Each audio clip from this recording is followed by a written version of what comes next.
can partner to be on meth.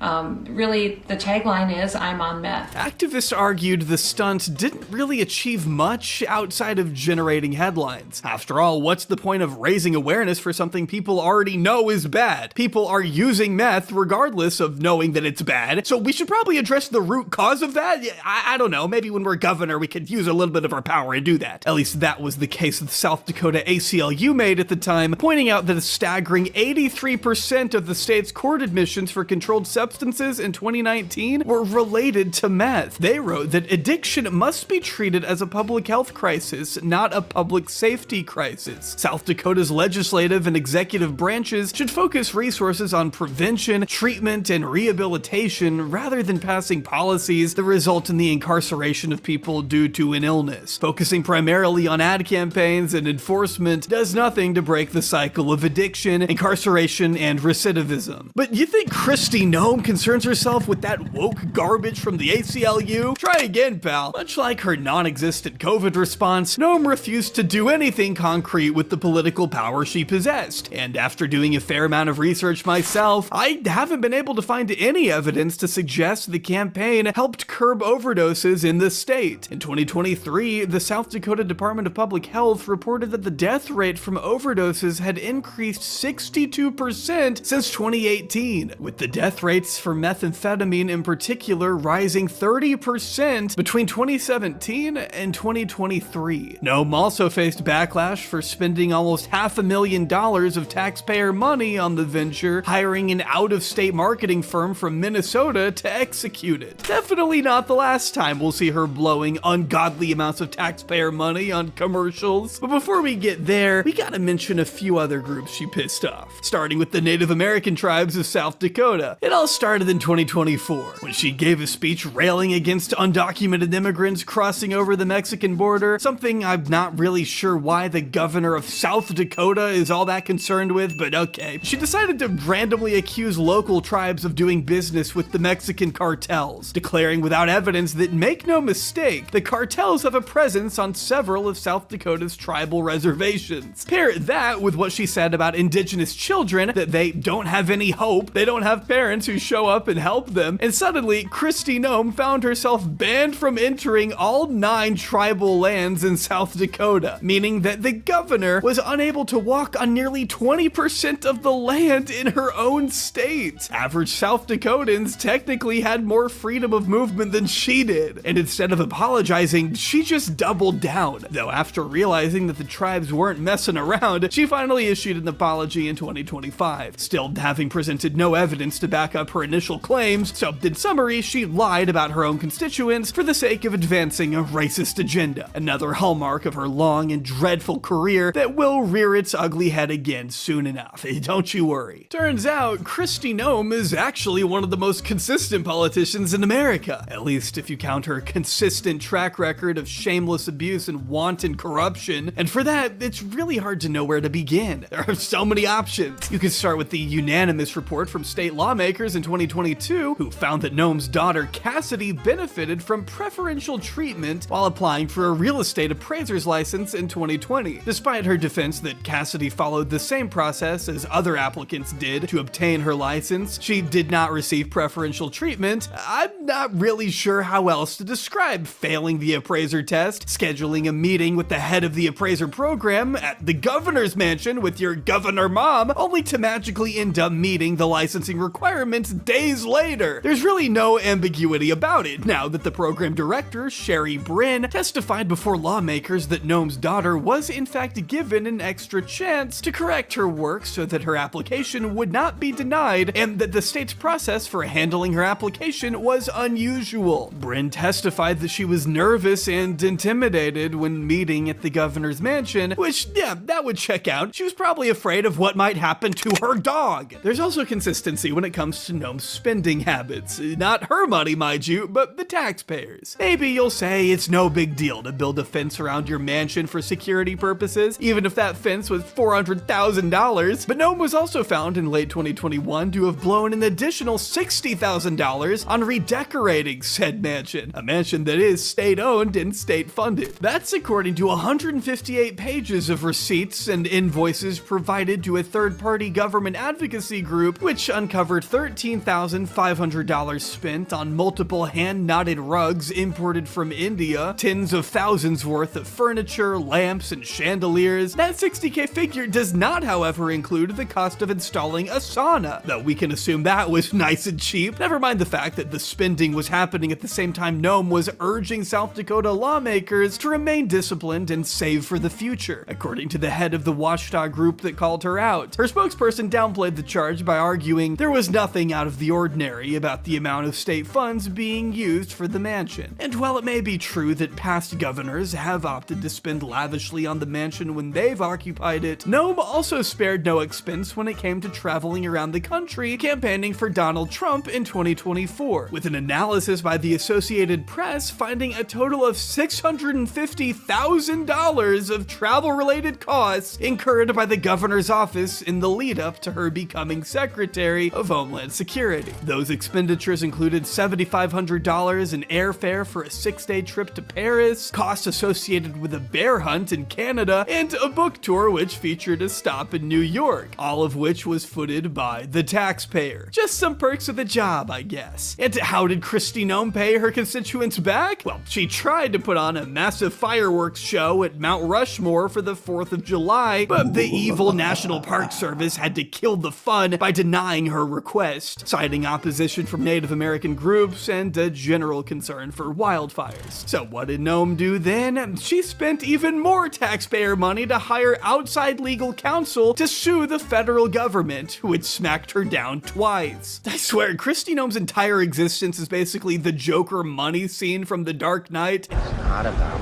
money, it's about sending a message.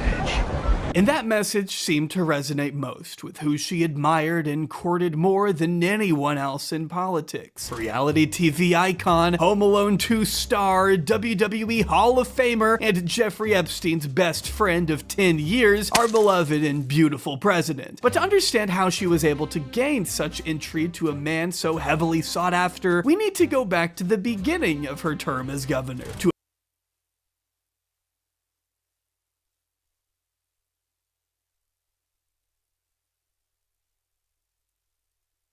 one else in politics. Reality TV icon, Home Alone 2 star, WWE Hall of Famer, and Jeffrey Epstein's best friend of 10 years, our beloved and beautiful president. But to understand how she was able to gain such intrigue to a man so heavily sought after, we need to go back to the beginning of her term as governor, to a fundraising event held on a remote island in the Pacific, to be exact, for it was there that Kristi Noem would meet the true love of her life. Corey Lewandowski doesn't get along with most people. Enjoying the esteem that came with being Trump's 2016 campaign manager, Lewandowski, the shark of a man who came from the real estate world with scant political acumen, was known for his abrasive maneuvering both before and after the election. In other words, he was kind of a major dick. He kind of looks like one too, a little bit. Over the years, he's been accused of sexual assault and stalking, was arrested for grabbing the arm of a female journalist on camera, and once brought a gun to the US Capitol building. You might also remember him from this infamous clip where he appears to shrug off a 10-year-old girl with Down syndrome being separated from her mother at the US-Mexican border. I read today about a 10-year-old girl with Down syndrome who was taken from her mother and put in a cage. I read about did you say want to a 10-year-old with Down syndrome? Maybe he and Kristi bonded over their shared apathy of children. Who knows? What we do know is that they don't particularly give that much of a about their own families, or their spouses in particular, but ever since their fateful meeting at an event hosted by a Republican billionaire donor in early 2019, the two Trump operatives have been alleged time and time again by those who know them to be having an affair. To one FEMA official, it's one of the worst kept secrets in Washington, despite both Noem's and Lewandowski's repeated denials of the claims, the latter calling them bullshit. They haven't done much to quell speculation. NBC reporter Julia Ainsley writes in her forthcoming book that their relationship was basically common knowledge among insiders. One Customs and Border Patrol officer told The Atlantic that they don't hide it. And an anonymous member of Trump's transition team bluntly assured the publication this year that, oh yeah, they're still Kid. It's hard to know what they saw in each other on that fateful meeting, but they certainly seem to enjoy fishing and getting to know one another. As the wife of Foster Friess, the donor who put on the event, told New York Magazine last year, I think he saw potential in her. Maybe it has to do with their shared emotionless personalities, something they've both attested to having. But no matter what it was that brought these two together, there was no denying their chemistry. Friends had noticed them getting pretty touchy-feely with each other. Noam had been spotted sitting on the former campaign manager's lap, and Lewandowski had been seen smacking the governor's ass. Even Donald Trump himself began referring to Kristi Noem as Lewandowski's girlfriend. Perhaps it should come as no surprise then that Lewandowski took up a prominent role in Noem's inner circle even before her rise to DHS secretary, becoming intimately involved in her governorship, according to Lynn Freitz. He'd advise which shows she should appear on, which events to attend, and thanks to his close relationship with Trump, Lewandowski became quite an indispensable asset to a Republican governor wanting desperately to ascend beyond the confines of her own state. According to New York Magazine, he was happy to connect her to wealthy New York businessmen who would be essential for fundraising if or when she decided to pursue higher office. In early 2024, he arranged a meeting between his girlfriend and then candidate Trump, who was looking more and more like the clear GOP nominee, according to Alex Eisenstadt's book documenting Trump's comeback. Bringing along charts and graphs to make her case to show how popular she was in swing states, it's hard to know how much this meeting may have had an effect on Trump, because Noam's dreams of becoming his vice president were immediately quashed by the time her book dropped that May. No going back. Yeah, I'd say that sums up things for her pretty well, am I right? am I right? Let's just say it was a bizarre thing for her to publish the same year she hoped to win the vice presidency. Of course, I haven't read the damn thing, and I would never suggest you put yourself through such torment either, but I do know of a few snippets that raised eyebrows. One of which was a completely made-up story about the time she met Kim Jong-un, writing, I remember when I met the North Korean dictator Kim Jong-un. I'm sure he underestimated me, having no clue about my experience staring down little tyrants. I'd been a children's pastor after all. Dealing with foreign leaders takes resolve, preparation, and determination. Not sure how she'd know because the meeting never took place. When pressed on the validity of her story, her spokesperson, Ian Fury, told news outlets that it shouldn't have been included in the book and would be removed in future copies, which makes it sound like an accident. But how do you accidentally make up a story about meeting one of the most reclusive world leaders of the modern era? Noam told CBS that she took it out as soon as it was brought to my attention. Brought to your attention? Are you that delusional that you needed to be reminded that you never actually met the North Korean supreme leader? Or were you just surprised you got caught? In another strange passage, she wrote that while in Paris, I was slated to meet with French President Emmanuel Macron. However, the day before we were to meet, he made what I considered a very pro-Hamas and anti-Israel comment to the press. So I decided to cancel. But the French government said the cancellation couldn't have happened because they had never invited her to meet with the French president to begin with. But the most damage to her reputation, of course, came courtesy of the cricket story, which we talked about at the beginning of this video. I still cannot for the life of me figure out why she thought such a grisly anecdote of a puppy dying in a gravel pit couldn't have possibly helped her chances with voters. But I'm not Kristi Noem, and thank God for that. The story was widely mocked by late night hosts, provided plenty of fodder for liberal commentators on the major outlets, and was even reported to have rubbed Trump the wrong way. Donald Trump, the guy who isn't exactly known for his love of animals, mind you. According to an account from Alex Eisenstadt's book, Trump apparently told his son Don Jr. that that's not good at all. Even you wouldn't kill a dog, and you kill everything. He's not exactly wrong on either of those points. It wasn't good, and Don Jr. certainly does kill everything. It also probably didn't help her chances that later in the book, Noam appeared to have threatened Joe Biden's German Shepherd Commander, writing that if she were to become president, the first thing I'd do is make sure Joe Biden's dog was nowhere on the grounds. Commander, say hello to Cricket for me. Goddamn, dude, does her hatred of dogs know any bounds? She was most famously lampooned by the writers of South Park in an episode from last August, depicting the former governor shooting up a pet store. She didn't take very kindly to her South Park portrayal at first, telling Glenn Beck that it's so lazy to make fun of women for how they look. Only the liberals and the extremists do that. If they want to criticize my job, go ahead and do that. But clearly, they can't. They just picked something petty like that. But Christy, they also showed you murdering dogs and committing an ice raid in heaven. Any response to that?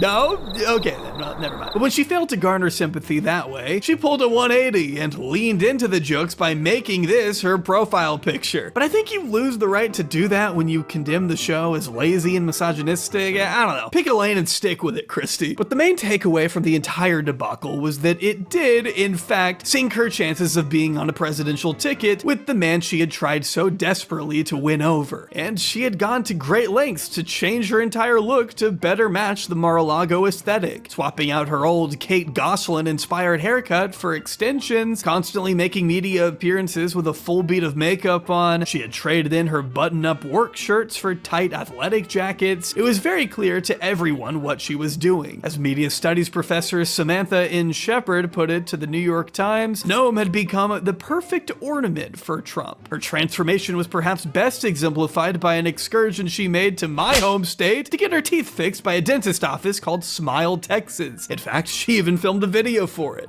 Well, hi, I'm Kristi Noem. I'm the governor of South Dakota and had the opportunity to come to Smile, Texas to fix my teeth, which has been absolutely amazing. For years, I have needed to have an adjustment to my teeth from a biking accident, and they have been absolutely phenomenal. If you feel like you just watched a YouTuber read out a paid advertisement, you're not alone. I have no earthly idea why otherwise powerful elected officials have any interest at all in becoming influencers, but it's disturbing and weird and I don't like it. And neither did a watchdog group by the name of Travelers United, which ended up suing Noam for failing to disclose she was getting paid, arguing there had been no disclosure that this was an advertisement or that she received any free or discounted medical procedures in exchange for this social media advertisement. It stated that companies like Smile Texas pay influencers like Kristi Noem to promote their product or service to her followers. Sitting politicians do not typically work as part-time social media influencers. As one Republican strategist told The Times, the episode was all about her appeal to an audience of one. The whole teeth thing almost looks like it was done for Trump to see. She's showing him she works well in front of the camera, that she has that star power he wants on stage with him, while fitting into the mode of women in the Trump universe. And yet, it looked like it had all been for nothing. She was out of the running, replaced by this fucking chud in spite of all her hard work. Still, she pressed on, campaigning for Trump all around the country in hopes that she might still have a future in his orbit if he managed to pull off a victory. And when, after that fateful night in November 2024, the president-elect asked Noem if she would like a job in the cabinet as, say, Director of Agriculture or the Interior, Noem already had a spot picked out. Department of Homeland Security. Why would you want to do that, he asked. Because it's your number one priority, she told him. She was confirmed by the Senate on a vote of 59 to 34. Truth be told, while the dog story may have ruined her chances of getting the number 2 spot, it may have actually helped her get the DHS appointment. According to what Ainsley wrote in her book, per The Atlantic, Trump recognized the cricket story as an asset in his Homeland Security secretary. It was one of the reasons he chose her.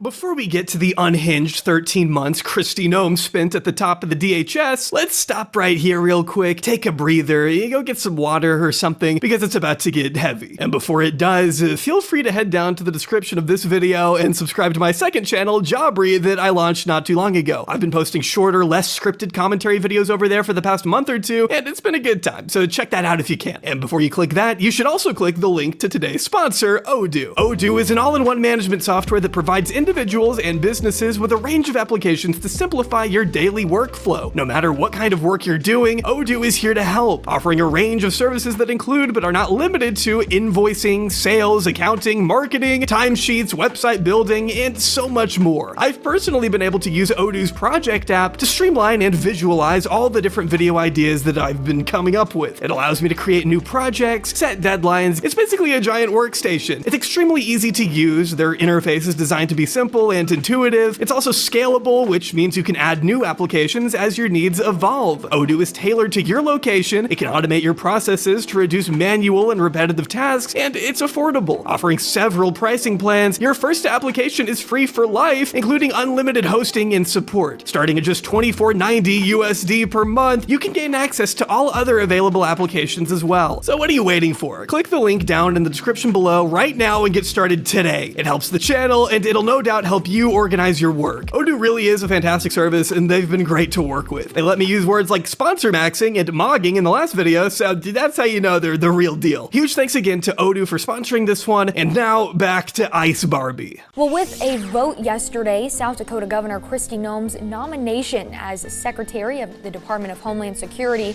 was confirmed by the Senate. The yeas are 59, the nays are 34. The nomination is confirmed. The Department of Homeland Security hasn't been around that long, but in the span of just a couple decades, it has become one of the most consequential departments in the entire federal government. Brought into existence by the Bush administration following the attacks on 9/11, the idea was to make communication between various departments as effective as possible. So the admin decided to cobble together 22 separate agencies into the one unified, integrated department that we know today. Essentially, the DHS can be best described as a bloated amalgamation of various governmental bodies that often have little to do with one another. FEMA's duties, for example, might differ wildly from that of Customs and Border Patrol and ICE, yet they all answer to the same director. And for a little over 405 days, that director was Kristi Noem. And for those 405 days, her job was to oversee a department whose budget would amount to well over $100 billion in the year of 2025. The vast majority of that money being used to bring Donald Trump's draconian immigration policy to fruition. Noem christened her new role as secretary in March with a widely publicized visit to CCOT, a notoriously brutal detention camp in El Salvador where the Trump administration has developed a habit of shipping suspected illegal immigrants regardless of their actual immigration status. Known for its inhumane living conditions, detainees have reported scarce food, along with being violently and sexually assaulted by guards. One man, a legal immigrant who had been wrongfully deported to CCOT and spent 125 days in El Salvador, described the facility as hell on earth, citing an instance where he was beaten by multiple guards and forced to perform oral sex on one of them. Upon Noem's arrival, many of the detainees assumed they were gonna be saved, that the DHS secretary would recognize the abuses and do something to help them. One inmate told New York Magazine that we looked at her and we thought we were going to get out. I mean, we had a sense of joy, but they didn't know Kristi Noem. Instead, she barely even glanced at the hordes of shirtless men cramped behind the iron bars. She was too busy looking at the camera. Donned in a tight white shirt and a $50,000 Rolex, Kristi Noem addressed the public with a stark warning. Here at CCOT today and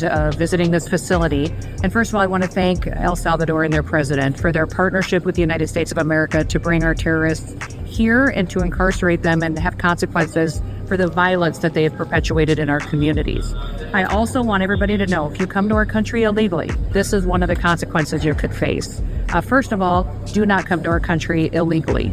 You will be removed and you will be prosecuted. But know that this facility is one of the tools in our toolkit that we will use if you commit crimes against the American people. The New York Times classified this visit as one of the many glamorous photo ops that would largely define her tenure. Another early example came the following month when she posed alongside ICE agents in Phoenix, wearing a poorly secured bulletproof vest and pointing the barrel of her gun directly at the head of one of her subordinates, which the 12,000 replies she got were very quick to point out. What the f*** are you even doing? You look like an idiot. Why the f*** are you pointing the barrel of your rifle at the head of that idiot dumb enough to stand next to you? What is with these goofy photo ops? Just give us updates. You don't need to be wearing a vest and holding a rifle to let us know what's going on. It just makes you look ridiculous. Her protection detail codename has to be Cosplay Barbie. Ice Barbie had become her unofficial nickname by this point, with the name even being used by some of her own agents as a way to disparage her behind her back. For all of her venom, all of her perceived viciousness when it came to going after migrants, she was already being written off as a LARPer by her own would-be allies. And this was only a few months in. She did nothing to dispel these narratives when, in October of 2025, several anti-ICE protesters were illegally detained for protesting outside of a detention facility in Broadview, Illinois. As one of the protesters told CBS, an agent grabbed me, threw me down, I was zip-tied and detained. Another recalled that they were made to stand there for 40 minutes, not knowing what was happening. I was not told I was accused of anything. That's when Kristi Noem waltzed past the detainees, surrounded by photographers, videographers, essentially just getting us in the background as she walked by. She filmed a quick video for social media, making sure to show the protesters in handcuffs. The post read, "We will not allow violent activists to lay hands on our law enforcement," despite the fact that none of the detainees had actually done that. It felt very much like we were just being used for this political theater, one protester said. Without being charged or read their rights or anything, the protesters were shoved into a dark and disgusting holding cell that was filthy, disgusting, it smells awful, as one man recounted. At the corner was a shared toilet with a waste bin that had soiled toilet paper. The men were kept there for 8 hours before being thrown in the back of a van and dropped off by DHS agents at a gas station in another town. They had been abducted, humiliated, and mistreated by the government. Also, the Secretary of Homeland Security could score a few likes online. Another day in America, huh, folks? But by that point in the year, Kristi Noem had already done a lot to piss off a number of lawmakers. In July, Democratic Senator Alex Padilla was arrested for questioning the legitimacy of the row of mugshots plastered behind Noem at a press briefing. She also raised eyebrows by elevating a controversial ICE officer named Greg Bovino, yeah, bro's named after a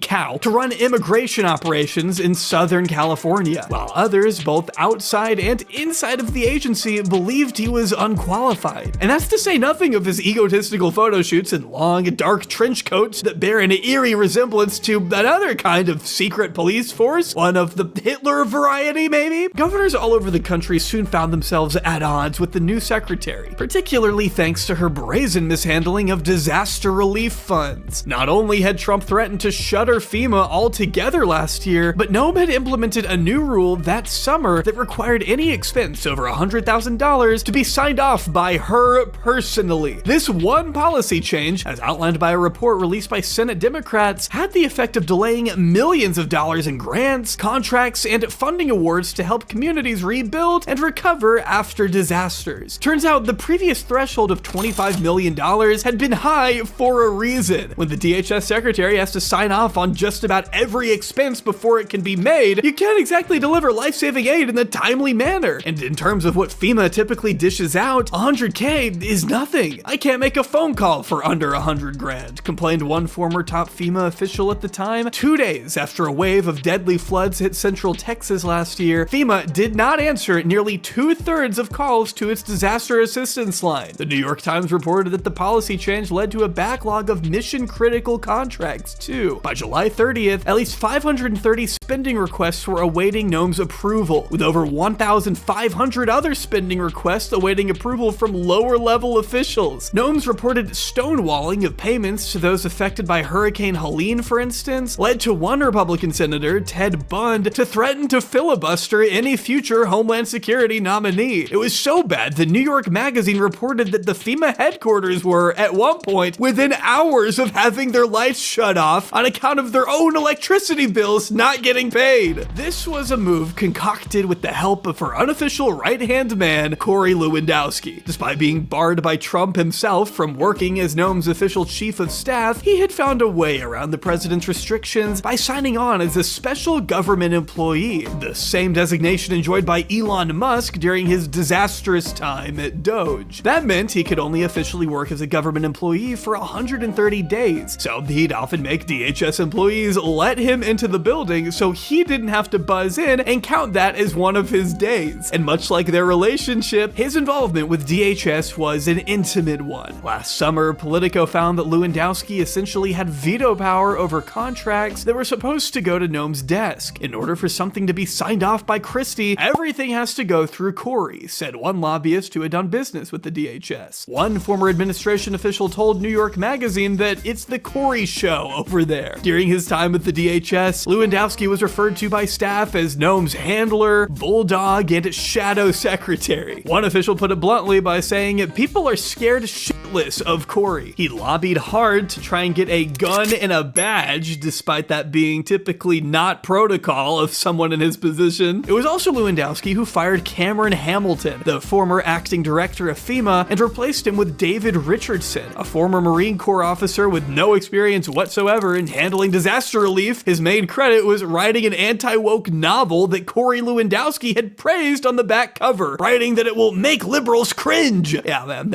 I don't doubt that. One former contractor by the name of Matt Strickland put it the most plainly to the magazine, though. Corey Lewandowski is running DHS. Kristi Noem is just the face of it. According to The Atlantic, it was Lewandowski who pushed for a cheaper, more austere solution to the development of migrant detention centers to hold the influx of alleged criminals being kidnapped by ICE. Borders are Tom Homan favored upscaled brick-and-mortar facilities, but Lewandowski thought they could get away with tent cities and punishing locations. It was his lobbying that ultimately led to the creation of the infamous alligator Alcatraz in Florida, where inmates are subject to horrifying conditions, and guards have been reported to wear these Grim Reaper patches on their uniforms. But by August, the bad press had become too overwhelming. The delayed funds, the stalled contracts, the shitty climate perpetuated by Noem and Lewandowski within the offices was becoming too much. Corey had already stopped counting the days he was working by August. The number he gave then, according to New York Magazine, was 69, as sort of a fuck you to anyone who actually thought he'd abide by the special government employee rules. But the recklessness was becoming an issue for one man in particular, Donald Trump, who summoned the couple into the Oval Office to put Corey in his place. One official telling the magazine that he was particularly mad at Corey on account of how he can't get along with anybody. This article came out in September, but I love how this one ominous line seemed to age. Journalist Ben Terrace wrote that the two assuaged his concerns and left with their jobs intact.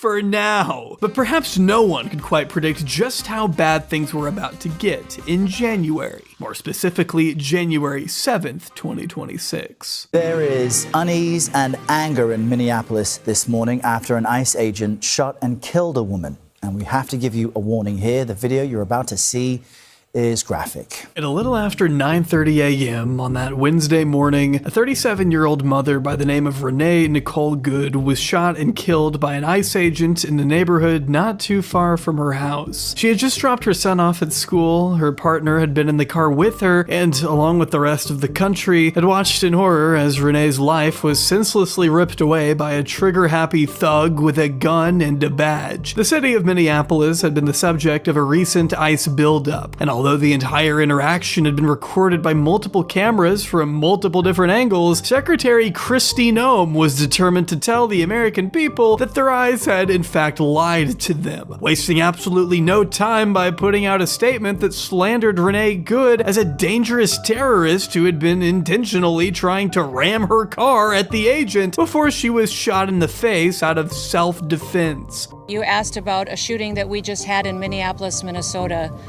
It was an act of domestic terrorism. What happened was our ICE officers were out in an enforcement action. They got stuck in the snow because of the adverse weather that is in Minneapolis. They were attempting to push out their vehicle, and a woman attacked them and those surrounding them and attempted to run them over and ram them with her vehicle. An officer of ours acted quickly and defensively shot to protect himself and the people around him. And my understanding is that she was hit and is deceased. We're continuing to gather more information, but this goes to show the assaults that our ICE officers and our law enforcement are under every single day. These vehicle rammings are domestic acts of terrorism. We're working with the Department of Justice to prosecute them as such. We will continue to protect our ICE officers and in cooperation with other law enforcement agencies as well. Of course, this was completely wrong and inaccurate, and all you had to do was watch the video to know that. But if I were to guess, Kristi Noem hadn't even seen the footage by the time she made these remarks. But she had made them, and now it was time for her and the administration to do all that they could do to defend a position that the overwhelming majority of the country knew was a lie lie. Our officer followed his training, did exactly what he's been taught to do in that situation, and took actions to defend himself. And it wouldn't be the last time she'd do it, because just a few weeks later, Alex Preddy, a 37-year-old VA nurse, was similarly gunned down in the streets for the crime of trying to protect his fellow community members. Like she had done with Renee Good, Kristi Noem immediately smeared Preddy as a domestic terrorist, despite footage clearly showing that he had been unarmed and was on the ground, posing no threat to any of the officers around him. White House has labeled the man who was killed in Minnesota as a domestic terrorist. Is that something you agree with, and have you seen any evidence? When you perpetuate violence against a government because of ideological reasons and for reasons to resist and perpetuate violence, that is the definition of domestic terrorism. This individual who came with weapons and ammunition to stop a law enforcement operation of federal law enforcement officers committed an act of domestic terrorism. That's the facts. Where's the evidence of his ideology? Yes. Even a report from Customs and Border Protection showed that Noem's claims had been made up. It was to the point that Trump's press secretary Caroline Leavitt couldn't even defend the remarks, distancing the White House from Noem before Trump himself came out a few days later to attack Preddy as an agitator and perhaps an insurrectionist. Noem couldn't lie convincingly enough, though, and the Preddy shooting in particular was causing some even inside the administration to lobby for her firing, according to the Wall Street Journal. But the Journal also reported in February that Noem and Lewandowski had embarked on a rehabilitation tour of sorts. Noem could be seen at press conferences speaking about non-ICE related subjects, possibly in an attempt to get the media off her back with the recent murders, but unfortunately for her, it wouldn't be enough. The Journal broke what would become a widely circulated story of Kristi and Corey blowing up at a Coast Guard pilot for leaving Noem's blanket behind on their other plane. The couple was forced to rehire the pilot immediately after, however, when they realized there was no one else to fly them home. If that doesn't perfectly summarize the absurdity and abuse of power that runs rampant throughout this administration, I don't know what does. But perhaps the most consequential report came from ProPublica, which found that Noem had developed a habit of spending lavishly on ad campaigns. Over $200 million worth of taxpayer money, to be more precise. One of the more expensive looking ads featured herself atop a horse in front of Mount Rushmore. The agency that had been hired to put it together went by the name of the Strategy Group, which ProPublica found does not appear on public documents about the contract. The main recipient listed on the contracts is a mysterious Delaware company, which was created days before the deal was finalized. ProPublica also reported that no firm has closer ties to Noem's political operation than the Strategy Group. It played a central role in her 2022 South Dakota gubernatorial campaign. Corey Lewandowski, her top advisor at DHS, has worked extensively with the firm, and the company's CEO is married to Noem's chief spokesperson at DHS, Tricia McLaughlin. The Strategy Group's ad work is the first known example of money flowing from Noem's agency to businesses controlled by her allies and friends. I'm sure that was just a big old coincidence, right? Well, Congress wanted to make sure, and she was soon called in to testify before both the House and Senate Judiciary Committees at the beginning of March. And I think you might already have an inkling of how those went. And ICE has arrested over 1,500 known or suspected terrorists and made over 7,000 gang arrests. Criminals like this destroy the lives of innocent people and have no business being in our country. And many of them are here because the Biden administration's shameful open border policy. According to DHS and Customs and Border Patrol, 0 illegal immigrants were released into the country for 10 consecutive months. And Customs and Border Protection has seized over 617,000 pounds of drugs. For more than a decade, I've done oversight of unaccompanied migrant children. Okay, this is a side note, but my God, listening to 92-year-old Chairman Chuck Grassley try to choke out his words is fucking painful. He has been in electoral politics for 65 years. He won his first election during the Eisenhower administration, and he's still in the fucking Senate, struggling to string a sentence together. Not to mention he's third in line to the presidency. God, that is so awesome and cool. I love how our government works, don't you? As expected of a demon like her, Noem refused to make any mention of Renee Good or Alex Preddy during her opening remarks in front of the Senate, instead opting to play victim and cry about the DHS not getting enough funding due to the partial government shutdown, where Democrats refused to fund her department unless she agreed to a number of concessions on immigration. It's our duty as a department to defend our homeland. The latest Democrat-led shutdown of DHS is reckless, it's unnecessary, and it undermines the American national security, and it harms the men and women who work at DHS and their families. Republican senators spent plenty of time attacking the previous administration for their immigration policy, while Democrats did everything they could to get this DHS secretary to apologize, or at least admit she was somewhat in the wrong when she erroneously smeared 2 dead Americans as domestic terrorists, which she, of course, as the weasel she is, refused to do. We have ample video evidence and eyewitness testimony proving you are wrong. Your statements caused immeasurable pain to these families. Let me give you an opportunity to do the right thing. Do you retract these statements identifying these individuals as domestic terrorists? You know, Senator Dermott, when we have these situations happen, we always offer our condolences to those families, and I offer mine as well. These are tragic situations, and I can't imagine what these families go through in losing a loved one. What I will say is we always work to provide the American people with as much information as possible, that we're relying on reports from the ground and from agents that are there, and working to be transparent, and we'll continue to do all that we can to provide the accurate information and the facts to people as we can. And to be somewhat fair to the committee, there were members from both sides of the aisle who attempted to hold her feet to the fire. Republican Senator John Kennedy was in an especially fiery mood that day, pressing her for reportedly shifting blame onto Stephen Miller. What got my attention was you blamed those statements on Mr. Stephen Miller at the White House. Did you not? No, sir, I did not. Where you're seeing that is in a news article of anonymous sources. And anonymous sources say a lot of things, but I've never said that at all. Well, here's what you said on the record. Quote, everything I've done at the direction of the president and Stephen. Sir, where did you see me say that at? You read that in a news article with no sources affiliated to it. You said it on the record on January 27th. Of 2026. Did I read your words accurate? That day we were working to get as much information to the American people as possible. We'll go forward. Do you think it was fair to blame Mr. Miller? Sir, I did not do that. You're reading from a newspaper article with anonymous sources. Are you denying that you said that? Sir, I'm not going to speak to that situation that is relayed on anonymous sources that no one has heard me say that. It was you. No, who reported that to that newspaper? They're quoting you on the record, saying it's Stephen's fault.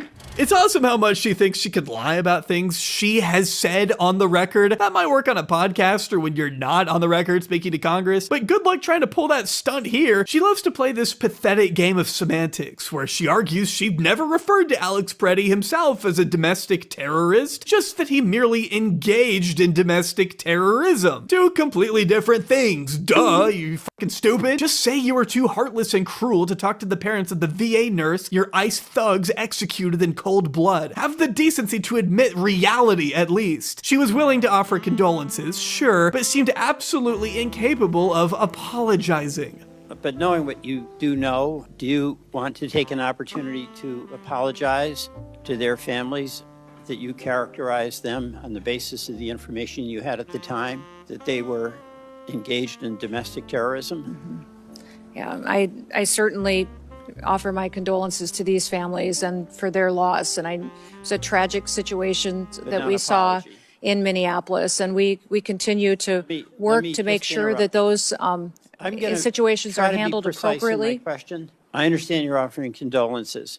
You said something that accused them of being domestic terrorists. A 37-year-old mother of 3, a 37-year-old Veteran Administration nurse.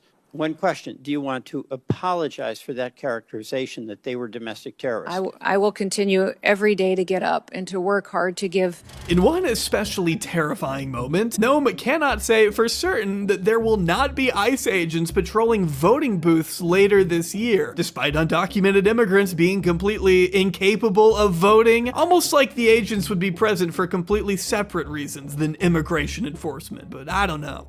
Steve Bannon, long an advisor to the president, one of his earliest public supporters, recently said ICE should be deployed at the polls in the next election. Will you rule out the deployment of ICE or CBP to polling places this November? There are no plans to have ICE officers at our polling locations. And I'm glad to hear that, but would you rule it out? Would you say it will not happen? Do you plan on illegal aliens voting in our elections, Senator? I do not. I'm concerned by your rebuttal, which suggests you may be unfamiliar with 18 U.S.C. Section 592. Are you familiar with this federal statute that relates to sending armed men to polling places? There are no plans to send any of our law enforcement officers to polling locations. But Madam Secretary, you're clear it would there be have a been federal illegal crime aliens. for you to do so. There are illegal aliens that have voted, and it's been proven in the past in certain cases in certain states. We provide a program to states. I think we have 27 different states that utilize our SAVE program now to verify individuals that are eligible to vote in their elections. Madam Secretary, can you understand how when Steve Bannon says publicly we should have ICE at the polls, and you say there are no plans, that's not enough to rule out the possibility of a violation of this long-standing federal law? Will you issue a directive that ICE and CBP should be nowhere near polling places this November? We have no plans to have ICE officers or law enforcement at polling locations. States are responsible for running their elections, and we're giving them tools and mitigation efforts that they can utilize in order to make sure they maintain the integrity of those elections and that individuals can trust their systems to ensure that their vote counts. Tom Tillis, another Republican senator, was especially forward in his condemnation of Noam and her handling of the Minneapolis shootings, laying into her apparent unwillingness to even admit that a mistake had been made. And what we've seen is a disaster.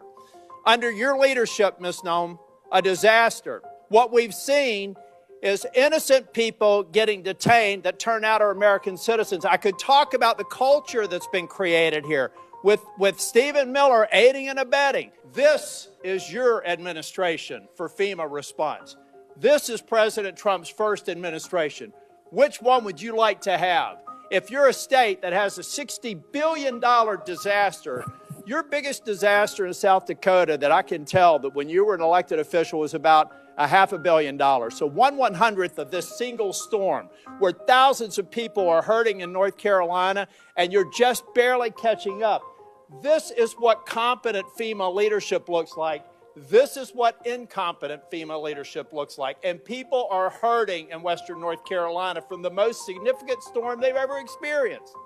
This is what we need more of.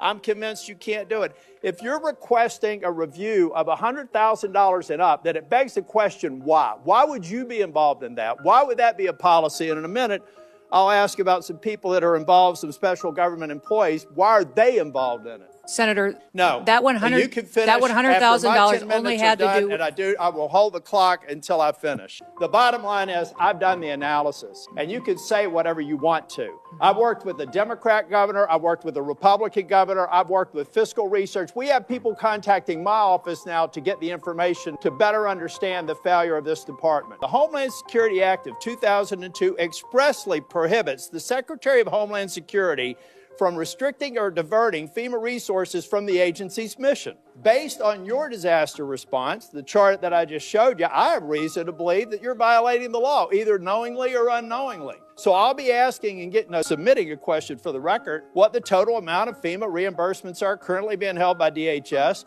awaiting for final approval. Now, going back to Minneapolis, why can't we just say we made a mistake? And then Tillis gets personal. Now, Secretary, I read your book last week, and honestly, some of the parts of it impressed me, but some of it distresses me. And I'll give you a good example of one that does. The passage where you talk about killing a dog that was 14 months old. I train dogs, all right? and you are a farmer, you should know better. You should know that if you're going out to a hunting lodge and you're putting pheasants out and you're putting dogs out, you don't take a puppy out there. A 14-month-old dog is basically a teenager in dog years.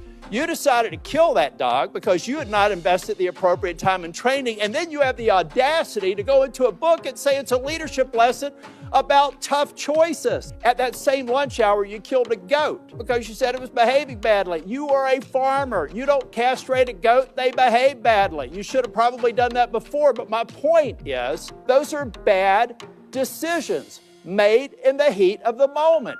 Not unlike what happened up in Minneapolis. We're an exceptional nation, and one of the reasons we're exceptional is we expect exceptional leadership. And you've demonstrated anything but that in the time that I've seen you responding to the emergency in North Carolina and across the Southeast, and acknowledging when mistakes are made, and speaking too soon for the expedient of social media or whatever it is. That had to hurt, if she had a heart anyway. In the House hearing the following day didn't go much better for her. Like Pam Bondi, Kristi Noem appears to be completely unwilling to engage directly with the facts presented, opting instead to lie and attack those who are questioning her. She's lashing out in the way that she hopes will protect her job while making her look good to Trump. She wants him to see her as a fighter, and she doesn't seem to care who she embarrasses along the way. Not even her own husband, who's there sat right behind her. So Secretary Noem, at any time during your tenure as Director of Department of Homeland Security,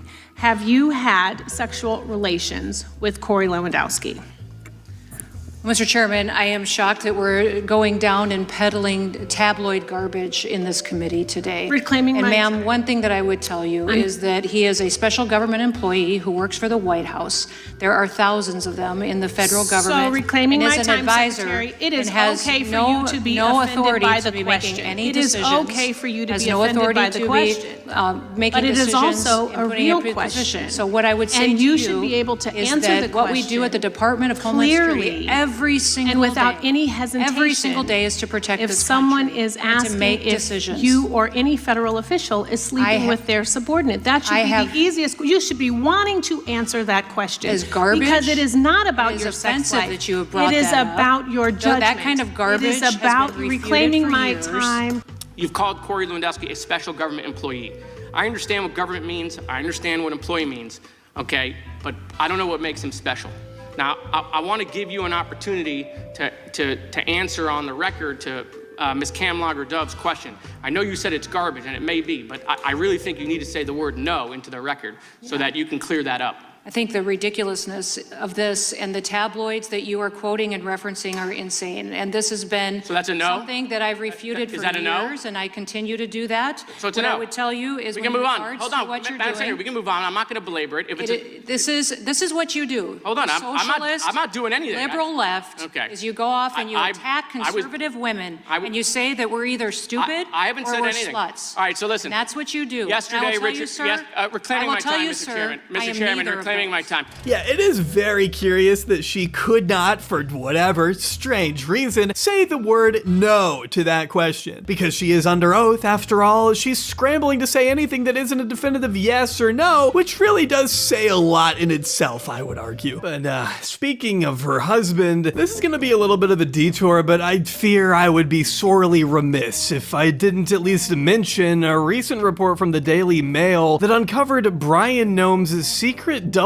life that he had been living while his wife was acting DHS secretary. Not sure how much of this I can actually show you, but on Tuesday, March 31st, literally the day this video was originally supposed to come out, the outlet revealed Kristi Noem's 56-year-old husband to be a secret cross-dresser who dons gigantic fake breasts and hot pink pants to chat with online fetish models. The Daily Mail has reviewed hundreds of messages involving 3 women from the bimbofication scene, where porn performers transform themselves into real-life Barbie dolls by pumping colossal amounts of saline into their breasts. In the photos they shared, you can see 2 balloons stuffed into Brian's tight shirt to resemble breasts, with the knots of the balloons made to resemble nipples. As this Twitter user pointed out, the fake nipples look so cross-eyed that they almost mistook them for Kash Patel. Other photos depict the rancher and businessman posing in tight green leggings and bulging orbs under his shirt, with his face clearly visible. The outlet found that Brian had paid around $25,000 to a secret roster of online acquaintances. He'd exchanged flirty messages with the women, telling one that "you turn me into a girl, should I put on leggings?" One told the outlet that he was open about the fact that he was married with a family, and when one of the models discovered who his wife was, the high-ranking official in the president's administration, he apparently didn't care if his activities hurt her career. And when she asked what he thought of Christie's alleged affair with Corey Lewandowski, Brian reportedly told the model, "I know. There's nothing I can do about it." Which really makes you wonder, did Brian start talking to these women because of his wife's affair? Or did Christie have the affair because of Brian's online indiscretions? The world may never know, but I can only imagine the conversations that must have taken place behind the scenes. In a statement to the Daily Mail, Brian did not deny that the messages and photos were sent by him, and Christie soon told the New York Post that her husband's activities had devastated her. The family was blindsided by this, her spokesperson told the publication, and of course,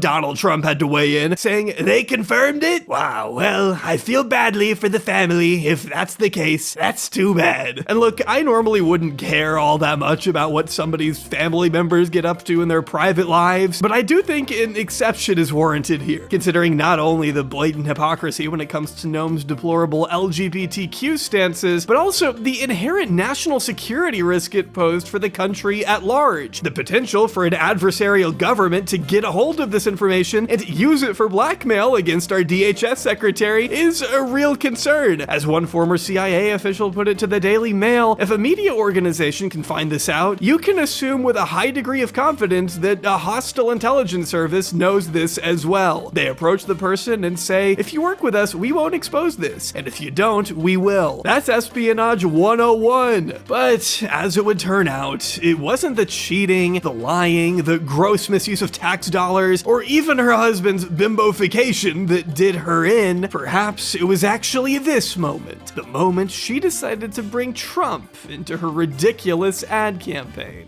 You're testifying that President Trump approved this ahead of time. Is that my understanding? We had conversations about making sure that we were telling people. No, ma'am. I'm asking you, sorry to interrupt, but the president approved ahead of time you spending $220 million running TV ads across the country in which you are featured prominently. Yes, sir. We went through the legal processes, did it correctly. Did the president know you were going to do this? Yes. He did? Mm-hmm. Yes. Okay.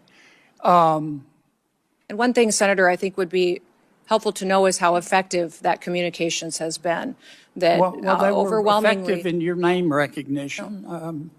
I personally just, to me, it puts the president in a terribly awkward spot, and I'm not saying you're not telling the truth. It's just hard for me to believe, knowing the president, as I do, that you said, Mr. President, here's some ads I've cut, and I'm going to spend $220 million running them, that he would have agreed to that. Problem is, Trump says he didn't know about the payment, so he couldn't have authorized it, meaning she was either so stupid as to think Trump knew about the exorbitant spending when he didn't, or she was so stupid as to lie under oath to Congress. Either way, that brand of stupidity was considered quite unbecoming of a DHS secretary, at least to many members of Congress, and perhaps most consequentially, to the commander-in-chief. It was for this indiscretion, this bout of humiliation, this sign of disrespect that the president could not and would not stand for. And on March 5th, just days after the abysmal hearings, the news broke.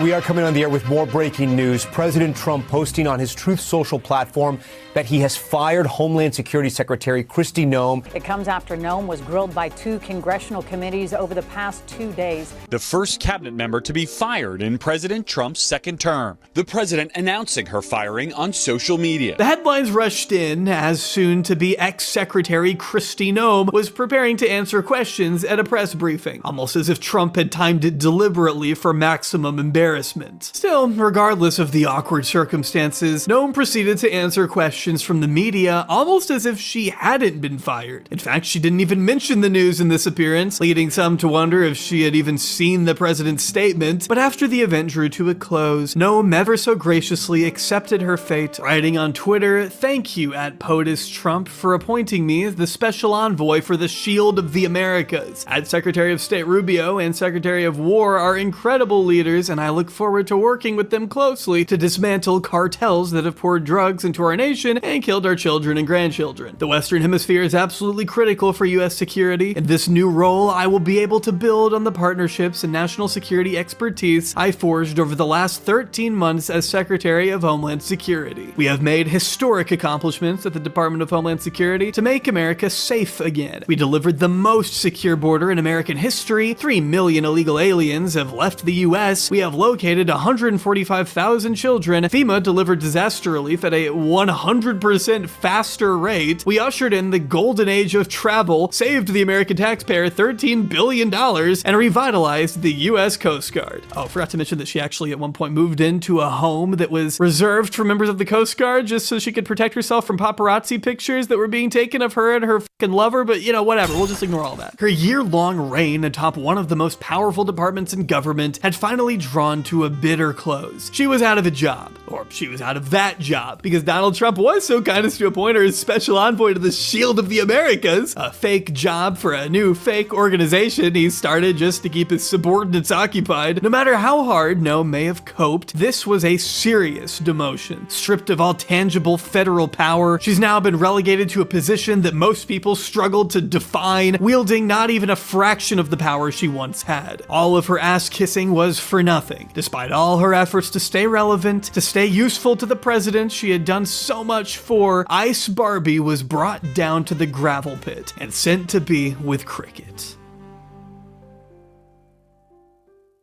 Should the president know who he's pardoning? Well, I don't know anything about this one. That's the first time I've seen that. You'll concede this is war. You'll concede this is war. We haven't declared war. They declared war on us, but we haven't. War. Secretary Hegseth. We haven't declared. Just now, you said this is war. They've called it war. They've called it war. What I was saying. Okay, well that was a misspoke, and it's ugly. And fortunately, you have President Hegseth, or I say President Hegseth, Secretary Hegseth.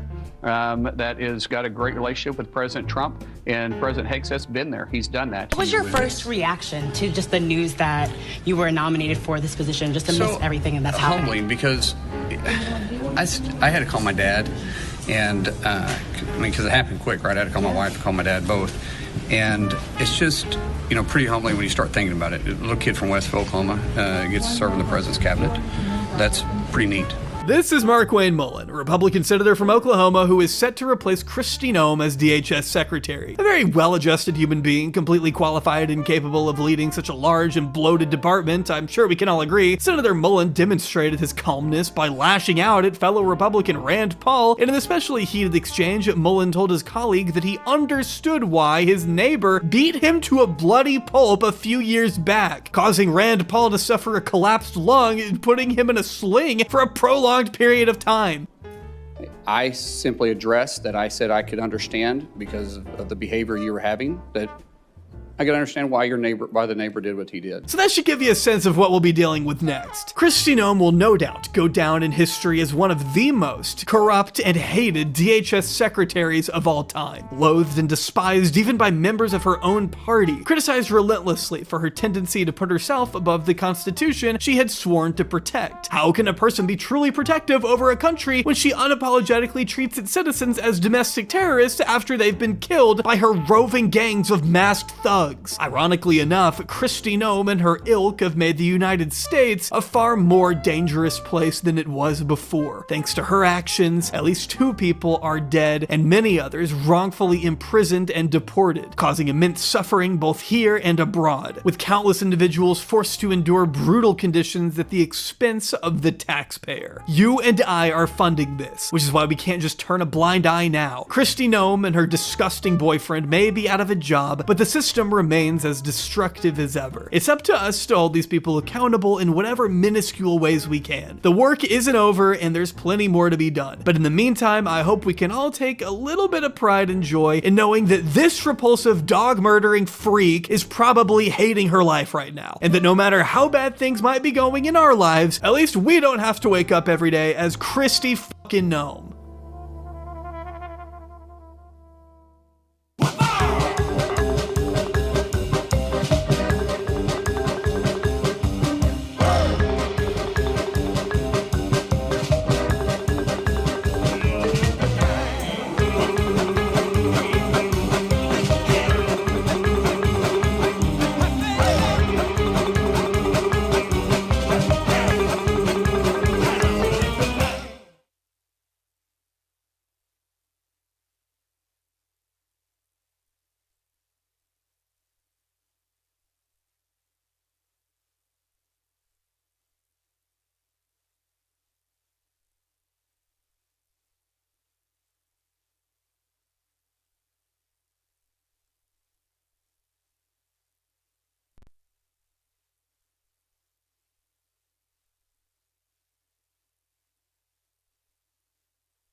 a lot of different answers. Some people think of the talk show host who came from nothing, built everything, and spent decades being the most trusted voice in America. Others think of something bigger, the entire Oprah brand, a business empire worth billions, spanning television, publishing, film, real estate, and an entire media network built around a single name. Either way, she's the most successful entertainer of her entire generation. And yet, if you try to pin down exactly what her talent is, the answer is very elusive. But this misses the point, because one thing she did do very well was manage risk, protect the image, and never let red flags get in the way of a profitable deal. She's always close enough to benefit from each controversy, but never close enough to be held culpable. And it was usually those who desperately needed protection who paid the dearest price when the person and the business merged into the same entity. And nobody would learn this harder than one of Oprah's closest friends, Monique. Monique had previously confided in her about some of the most painful parts of her life, that she and her mother were no longer speaking and that her brother had molested her as a child. Oprah quickly booked both Monique's abusive brother and her estranged mother for the upcoming show,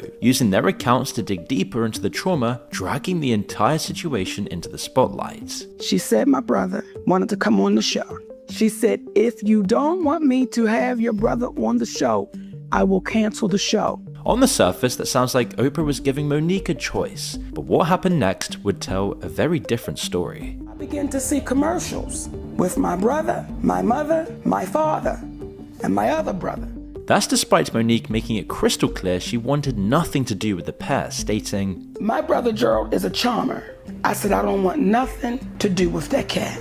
And that this is everything she didn't want. She never said my mother was coming on that show, because had Oprah Winfrey said, I'm gonna have your mother, I would have said, shut it down. I shared with her that me and my mother was not talking. I shared with her, I was hurt. Still, the interview went ahead, and Monique found out the same way everyone else did, by watching it live on television. On stage, her brother finally admitted what he had done, saying, I did assault inappropriately, touched my sister in manners that were not comfortable for her.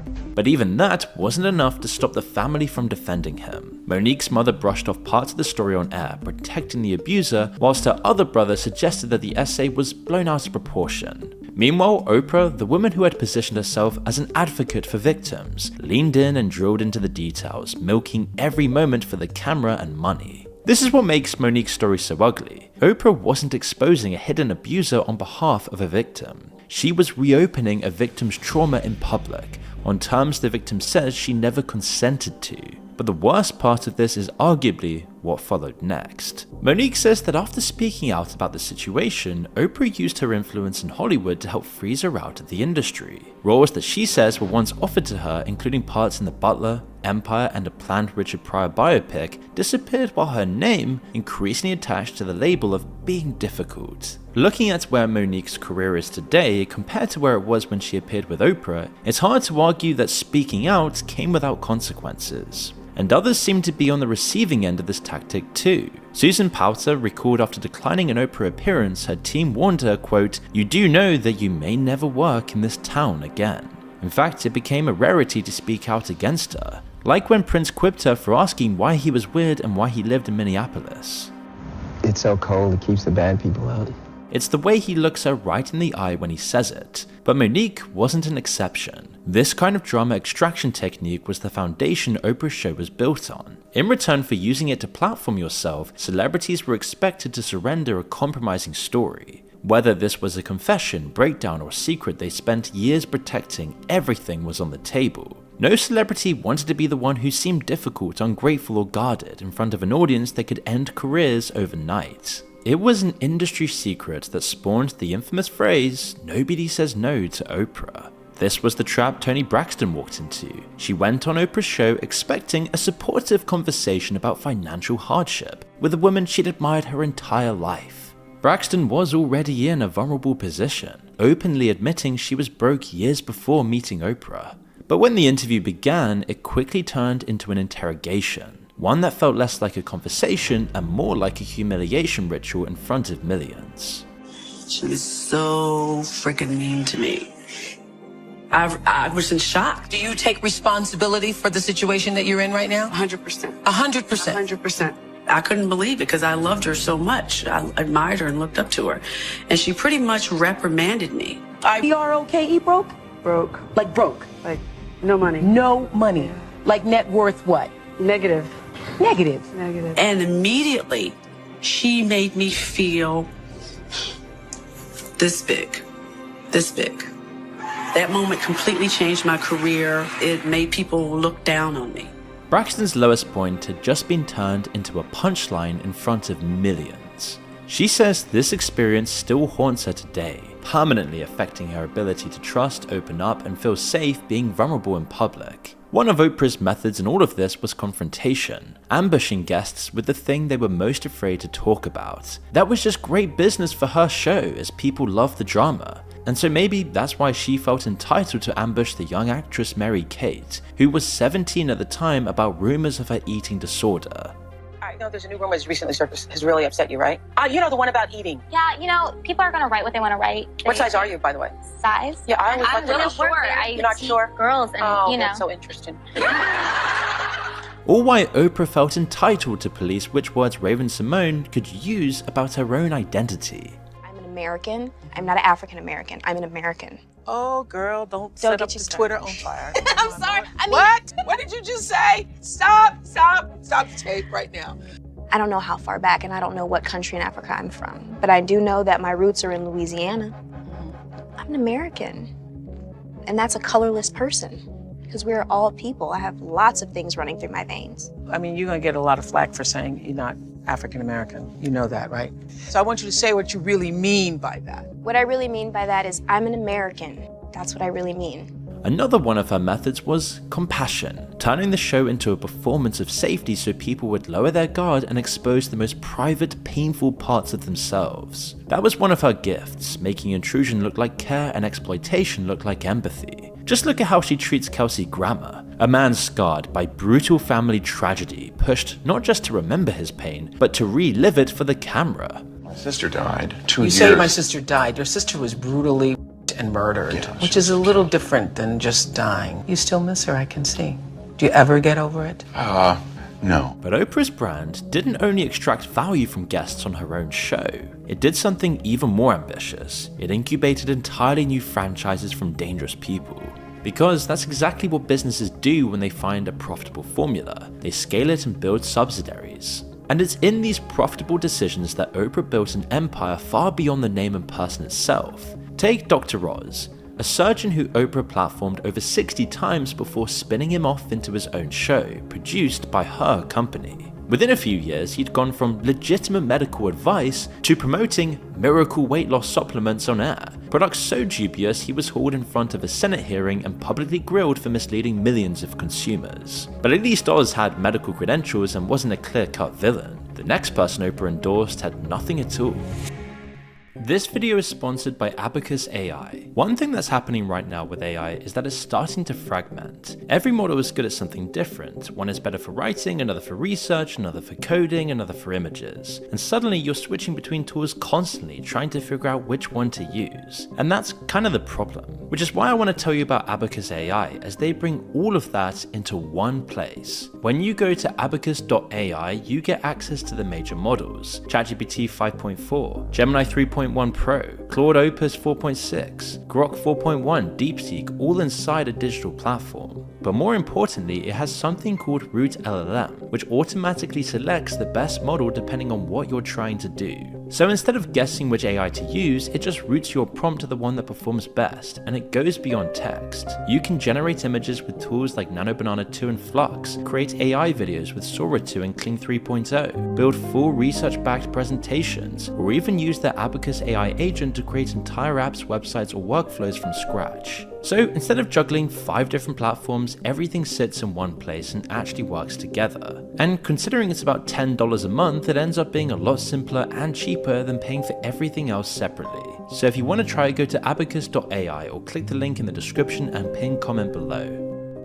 John of God was one of the biggest cons in modern history. A self-proclaimed Brazilian faith healer who claimed he could cure serious illness through nothing more than divine power and spiritual intervention. Over time, he built a devoted following in Brazil where sick patients would line up for days hoping to be miraculously cured. But he had no medical training, no qualifications, and his methods had been debunked by medical experts around the world. In fact, at the time, there were countless stories of people who spent their life savings traveling to Brazil to meet him, only to then return home no better than when they left. Looking back now, Glenys, how do you describe that journey to Brazil to see John of God? When I saw him, he just went zoom, zoom, zoom, and that was it. Did you ever go back? No, decided not to go because I didn't feel any effect whatsoever. How did that leave you? Were you... Disappointed. Of course you are disappointed. You hope to be able to walk and get better.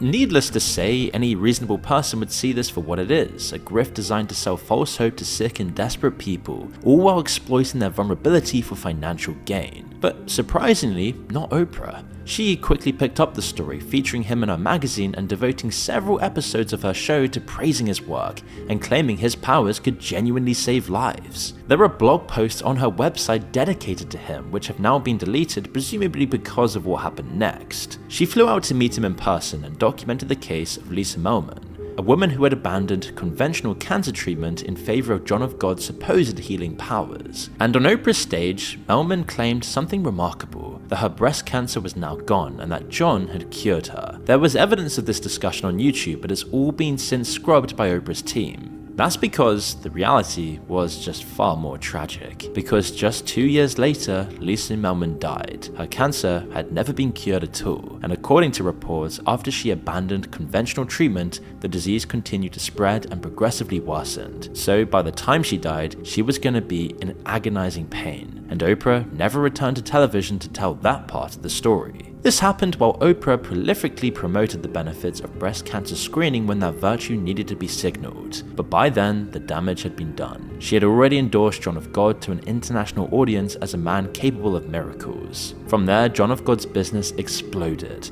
with an estimated 15 million people traveling from across the world to meet him. But for many of the women who entered his orbit, that journey didn't end in healing, it ended in sexual abuse. A subtext that exploded into public view in 2018 when more than 600 women, including John's own daughter, came forward accusing him of sexual abuse. John of God was declared a fugitive on Saturday after missing a deadline to surrender to the authorities.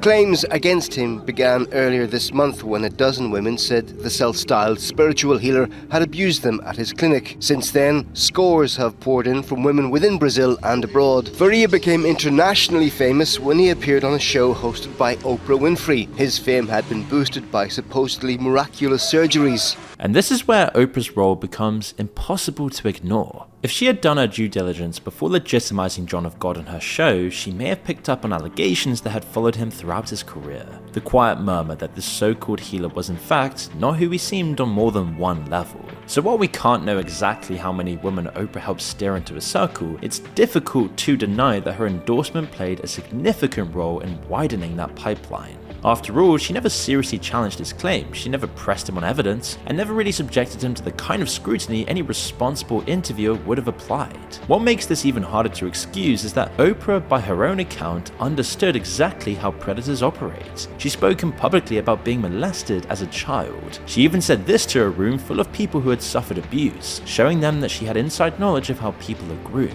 The attention and the seduction from the predator, it feels good. I mean, if you're 7 years old and someone is stroking your penis, it feels good.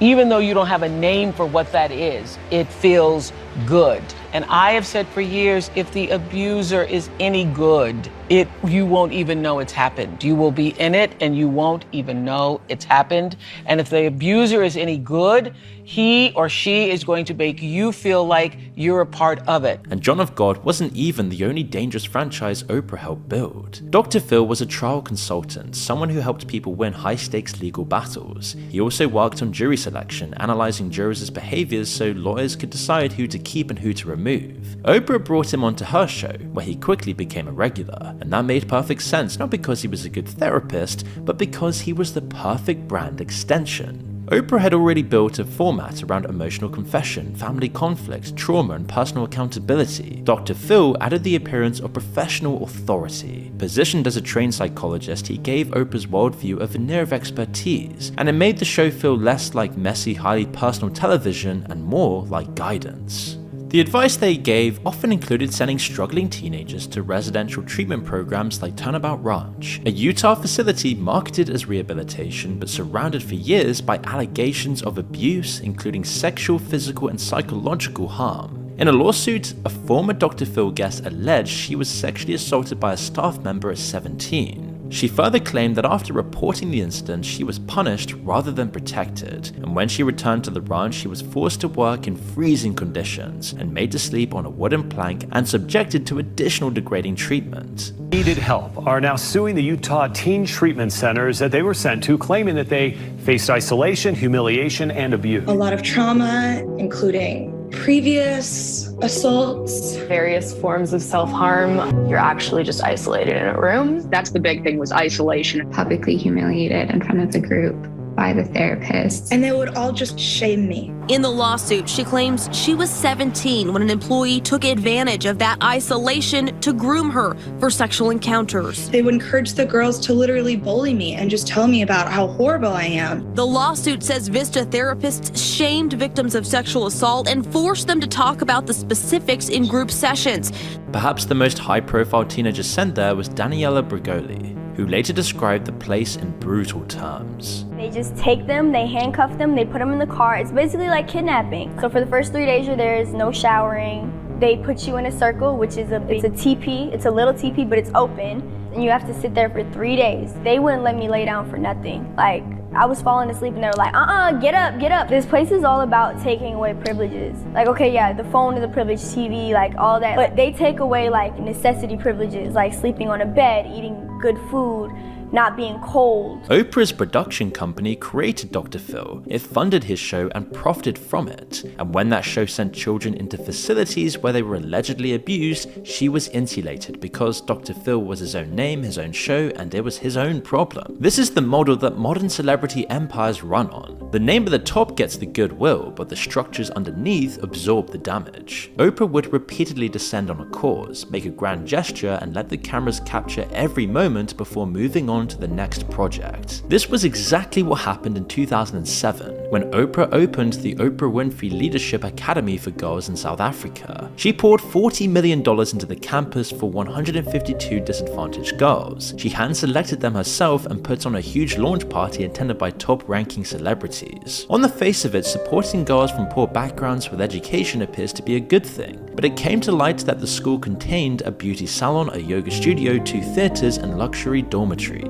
Every tile, door handle, and finish was Oprah's particular choice, including pillowcases bearing an embroidered O. While it's her money to spend, critics immediately pointed out the obvious. That same $40 million spread differently could have helped thousands of students across the country. But instead, Oprah built a monument, something needlessly indulgent that she could put her name on and point as proof of her moral superiority. Howard Stern of all people described it well, saying, "No, I am fascinated by Oprah, but sometimes she's unaware of the sort of ways she shows her wealth." Okay, yes. But I think in the world right now, there is such a disparity between those who have and those who have not. Right. And only getting worse. And the way Oprah talked about it told you everything. She called herself Mama Bear to these girls, a name which becomes grim when you realize that their actual mothers were describing the school as more of a prison, while others went even further and called it an outright abduction. The mothers report being forced to wait an hour and a half through security, then permitted just 2 hours with their own children before being turned away at the gate. But what made this whole situation even worse was the fact that in 2007, a dormitory matron was charged with assault, indecent assault, and soliciting underage girls, and at least 7 victims came forward. Oprah's response? She fired the staff, tightened the rules, and restricted access to the girls even further. Which isn't exactly a great look for a woman whose relationship with abusive men was already raising questions around this time,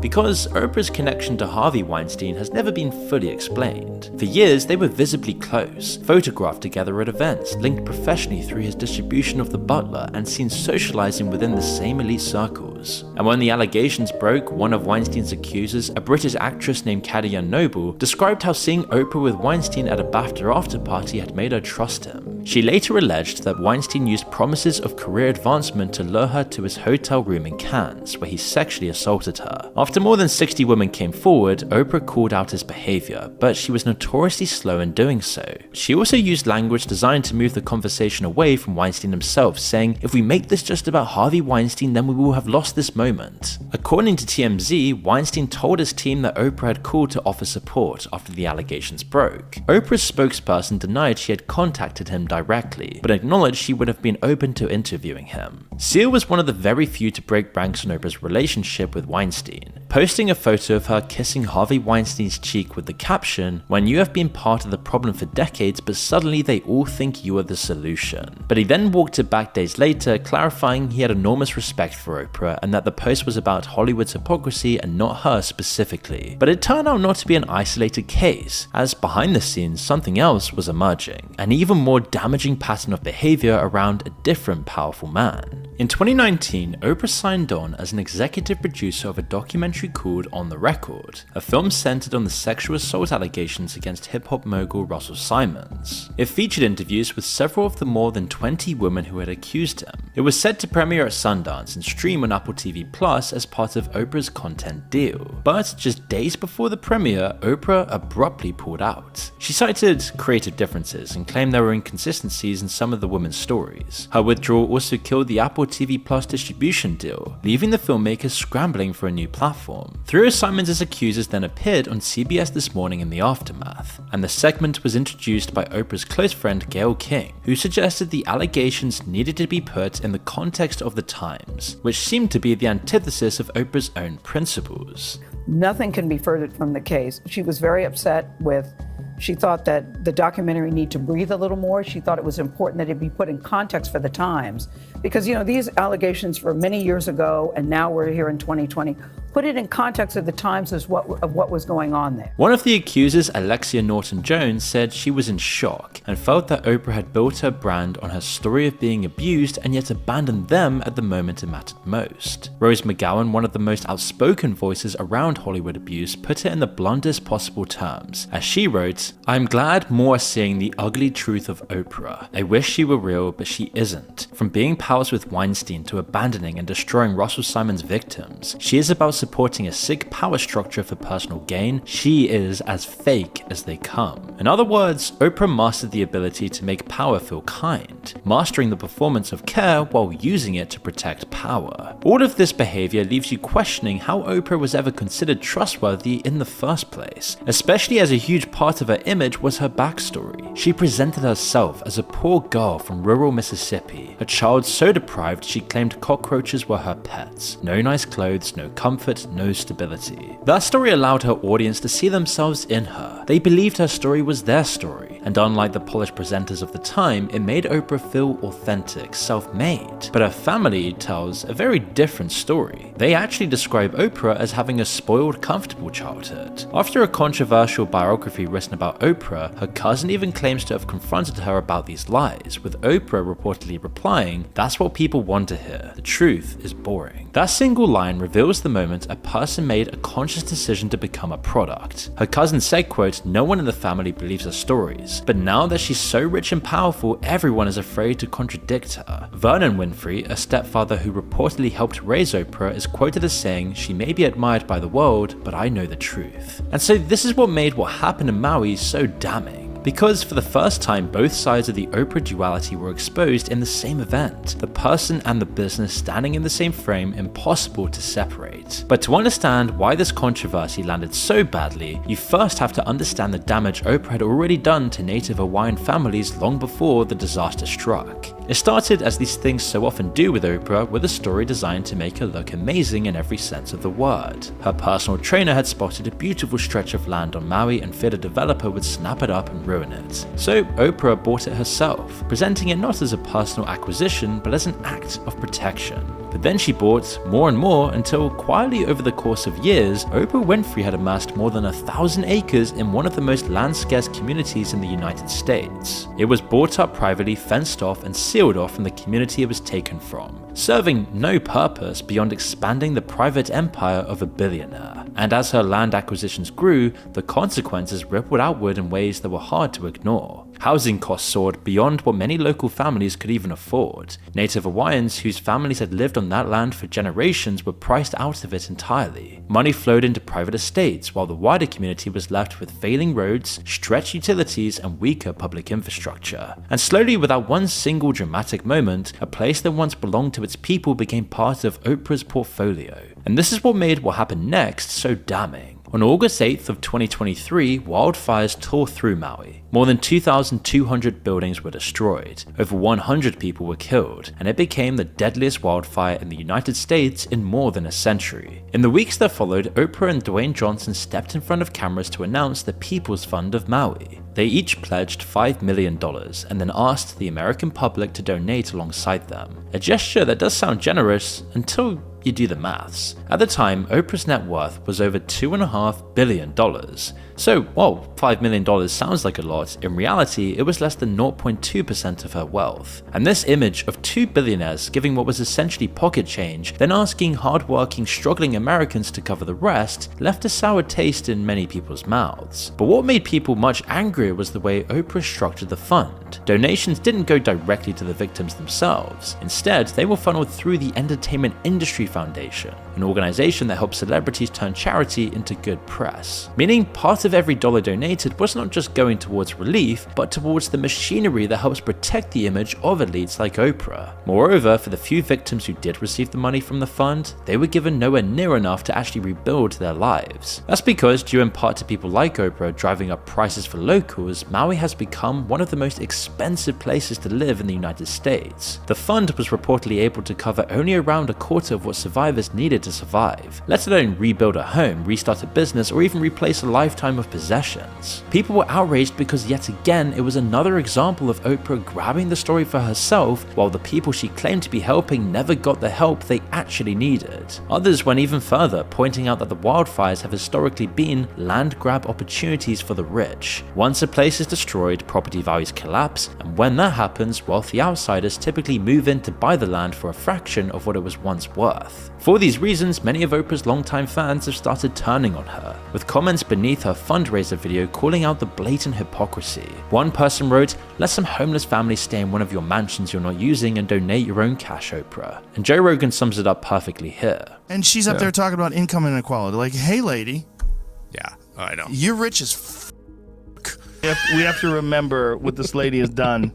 She has to be held accountable.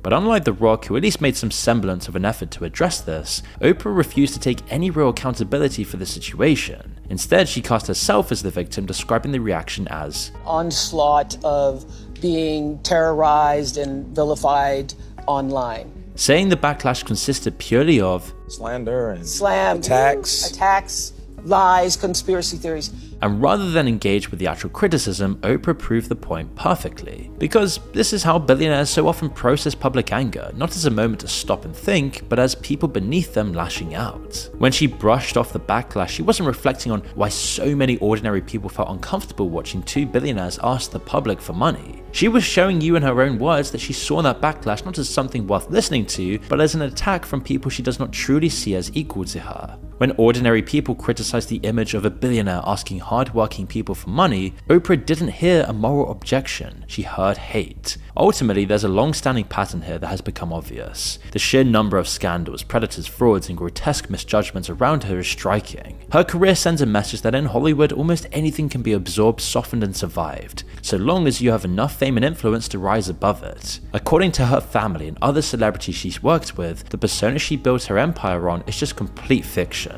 And this means that for the first time in 40 years, the story unfolding is one that Oprah can no longer control. Which is so satisfying, as she's exactly the kind of figure our modern society has come to reward, an elitist moralizer who speaks beautifully about pain while profiting the most from the people and systems that cause it. Because when a morally bankrupt billionaire like Oprah is seen as the sweetest person in the room, you start to realize the problem is bigger than just her. It's a culture that lets money and power dictate who and what we as a society consider moral. And Oprah didn't just benefit from that culture, she perfected it.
The days of ancient Rome are often reflected on by historians as a time of significant political and cultural expansion, a civilization that laid the groundwork for many modern republics to come after it, including our own. But as with every ancient civilization, there were elements that many considered to be slightly less evolved than the customs of today. One of those being the famous spectacle of gladiatorial combat. At one point in time, gladiator fights were considered a cornerstone of Roman society, a form of entertainment for those who wished to see volunteers, slaves, and prisoners face off against one another in a variety of deadly and perilous challenges, drawing crowds in numbers that wouldn't be out of place at a Dallas Cowboys game. And I mean before they became a laughingstock. Yet the demise of Rome brought the demise of this form of entertainment. Nowadays, we see it constrained mostly within the realms of fantasy novels and pretentious YouTube intros. It seems that society collectively agreed that putting the poor and sick on a public stage for everyone to see and watching them fight for their dignity was, in its very nature, exploitative and inhumane. But did it ever really end? One man might beg to differ.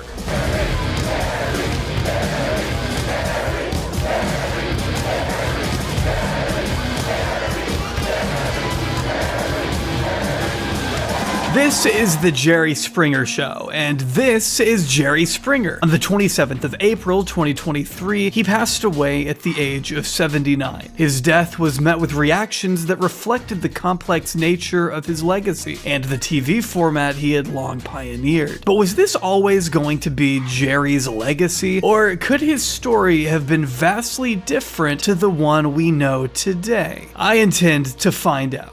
Well, it's known as the worst TV show of all time, asking ordinary people to confront their problems in explosive ways. The Jerry Springer Show was the #1 talk show in daytime television. It actually beat Oprah Winfrey at its peak. Hi, welcome to the show. The wild world of Jerry Springer. Because we show it does not constitute an endorsement of it. And yet, it was a talk show where there was very little talking.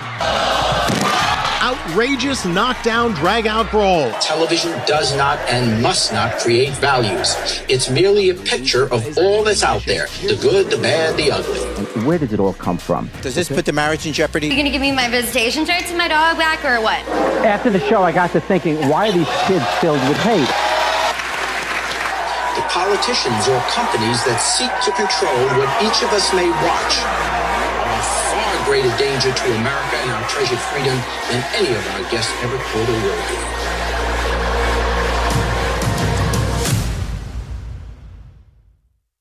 But you want to know what really pisses me off about this potential TikTok ban that could still very well happen? That you or I could go to any data broker's website right now and purchase somebody's personal data totally legally. It's a totally legal thing that you can go do right now. Big companies with poor security are getting hacked every day, and whether you like it or not, your personal information is being sold on the dark web, so spammers, scammers, and identity thieves can target you. And of course, they face zero repercussions for it. If the government can ban TikTok, what makes you think they're going to protect you from these similar practices? It's on us to protect ourselves, which is why I'm happy to partner with today's sponsor, Aura. Aura keeps me safe online by doing all of the hard work so I don't have to. They identify the data brokers selling my information and can submit opt-out requests on my behalf. Give Aura just a few weeks and you'll stop seeing your information on these sites when you search yourself. Aura will continuously monitor the dark web and alert me if they find my personal information exposed, letting me know instantly if anyone tries to use said information to access my credit or bank accounts. Plus, they give me up to $5 million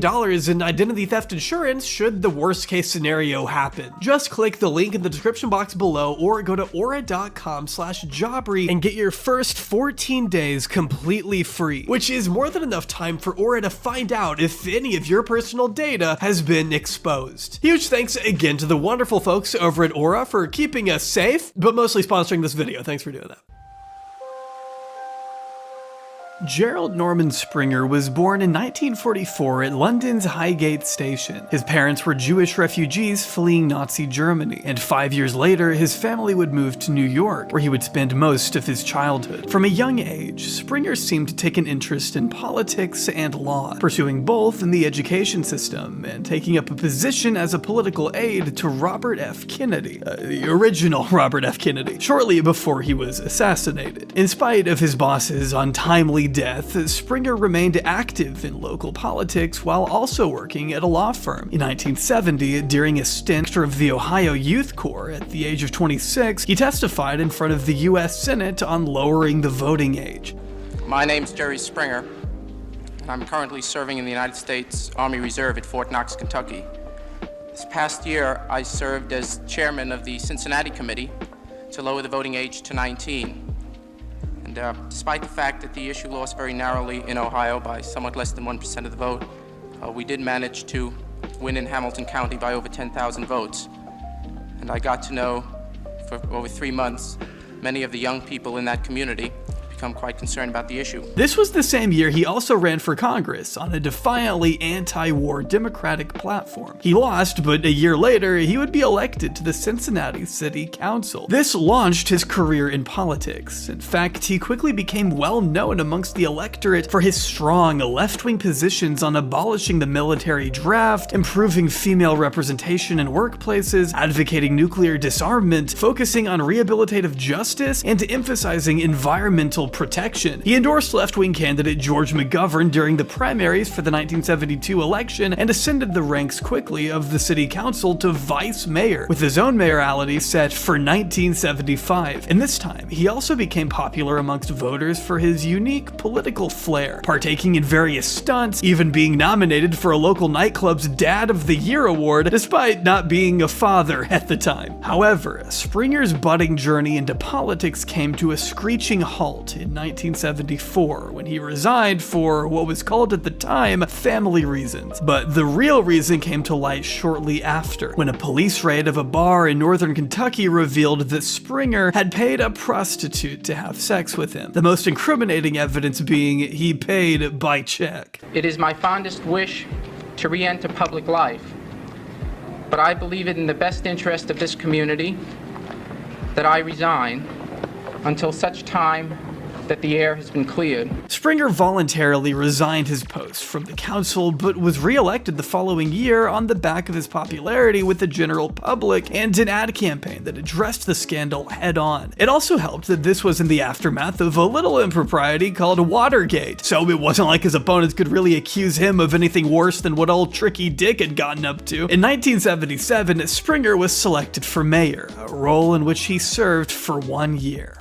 Well, I think it's very important to have entertainment in the downtown area. If our only investment is in office buildings, then as soon as 5 o'clock comes, everybody goes home and our downtown will be empty.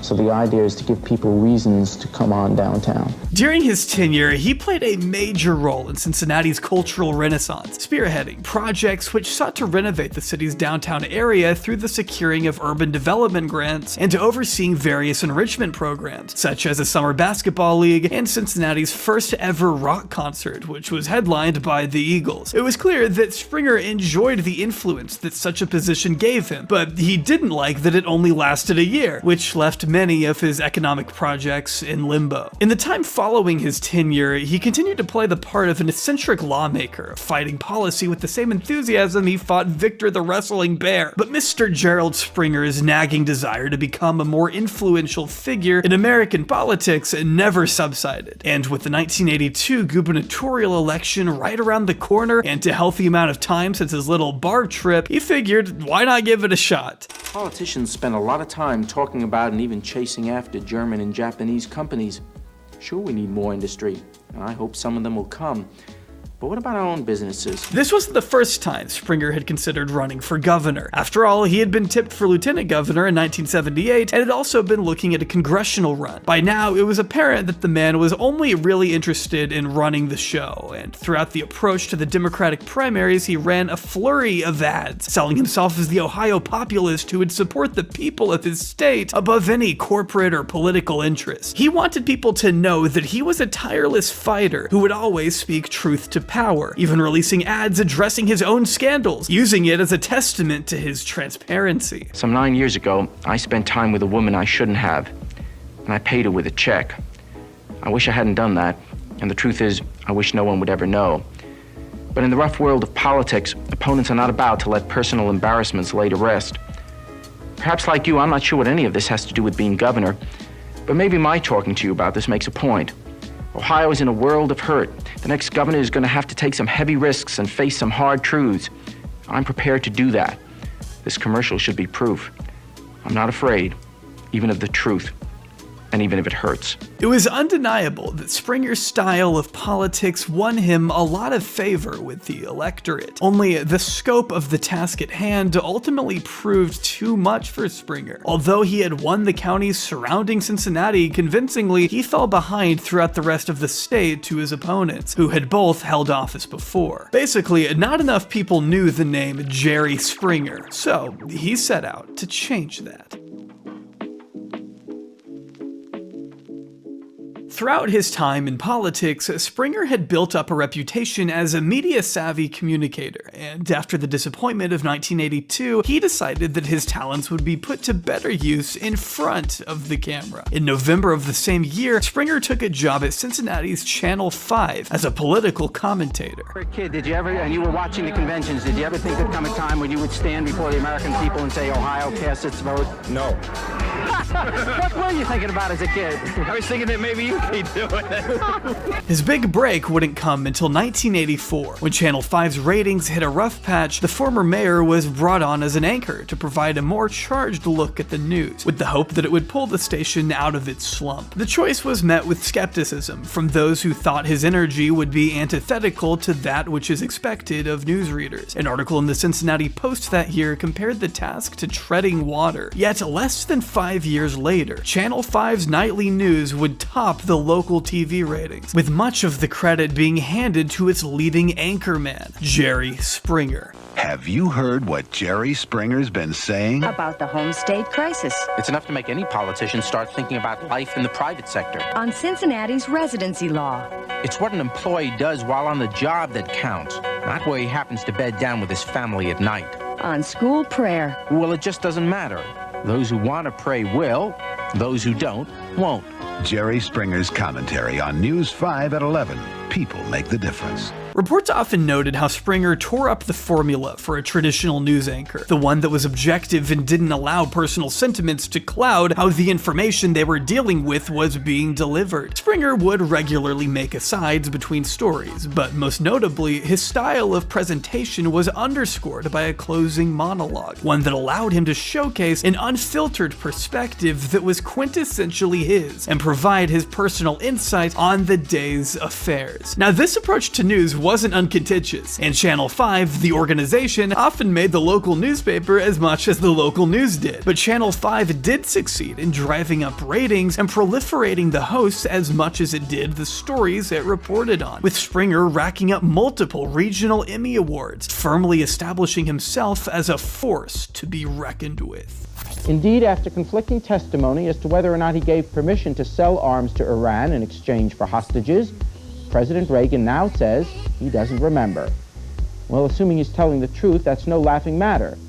What other major items of foreign policy is he not remembering? And why isn't he writing it down so he won't forget?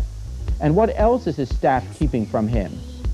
By the way, who's running this country anyway? As Springer's media presence continued to grow, WLWT began to explore how they could make the most of their popular figurehead. He'd worked before on other projects and documentaries for the channel, but the executives wanted something more durable. His specialty was politics, which was no surprise given he was a politician at one point, but the question remained as to how you could convert something as contentious and often dry as politics into a ratings-friendly format for your network.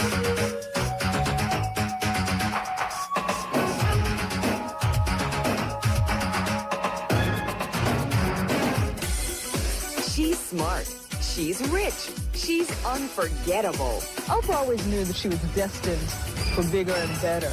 Well, come 1991, a genre known as tabloid talk shows were quickly growing in popularity, led by the inescapable Oprah Winfrey Show, who by this time was averaging approximately 12 million viewers per episode. Popularity aside, a talk show seemed like a good fit for our boy Gerald, as such shows tended to coast off the charisma and popularity of the host, something Springer was known to showcase regularly on Channel 5. People went to the news for Springer, so why wouldn't they follow him to his show that provided an even more concentrated version of his personality? In June of 1991, it was revealed that the executives over at WLWT were investigating the prospects of a TV show. And despite insisting that nothing was assured, by August they were already taping the show, with the debut date set for September 30th. It was said that the first season of Jerry Springer was going to be an attempt to tackle serious issues, with Springer's personality being the driving force behind the narrative, while featuring interviews with everyone from public figures to ordinary people. It would be concluded by his traditional closing commentary that many had come to know him for. In an interview, producer Bob Dubrow stated that in a saturated market full of TV talk shows, it was Springer's unique personality and maturity that was destined to set his program apart from the competition. Right now,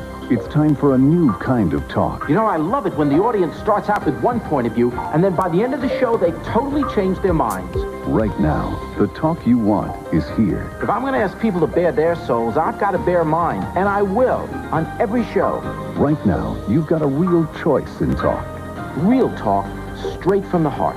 Jerry Springer, the right talk, right now. These days, it's next to impossible to find any trace of the first few seasons. Even summaries seem to confuse them with later episodes. There's a common misconception today that the early seasons of Jerry Springer were a departure from most talk shows and strictly kept to political matters. However, topics of the first season included subjects that weren't exactly uncommon on talk shows at that time. Abusive relationships, sexual promiscuity, drug addiction, family tragedy, you know the drill, often given a flashy title that would draw in the casual viewer. You've hit women, haven't you?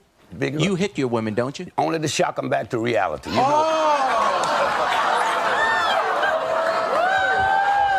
Let that be a lesson. Nobody get away from reality. Going off the summaries alone, this didn't feel particularly original, and if we're being honest, it wasn't. But returning to what Bert Dubrow said earlier, Springer had originally wanted to offer a more pragmatic and empathetic angle than many other talk shows that would seek to sensationalize their subjects. He'd even speak to the occasional high-profile public figure, interviewing famous Democratic politician Jesse Jackson and American Dad character Oliver North, which, to nobody's surprise, were Springer's favorite moments. You knew when you were talking with the Iranians about getting the hostages back, that is exactly what the President of the United States had said on television. We will not deal with the terrorists. He was telling other countries, please don't deal with the Iranians, don't deal with the terrorists. Yeah, and even to this day, in his own memoirs, President Reagan says, we really didn't trade arms for hostages because we were dealing with the Iranians, and the Iranians weren't the captors. Now, it's a distinction without a difference. It was apparent that Springer wanted to take the subjects that were often given a heavy-handed treatment on TV and to approach them delicately and sensitively, and not, quote, in a trashy way. More on how that turned out a little later. While his mission seemed admirable, reception was mixed. Many were genuinely moved by Springer's handling of certain affairs, but others still felt that the subjects were too sleazy to actually warrant Springer's attention, and that the emotional weight of many of these stories diluted Springer's acerbic personality that they saw on the news. If you just joined us, this is our first show, and we're putting together people who haven't seen each other for 35 years.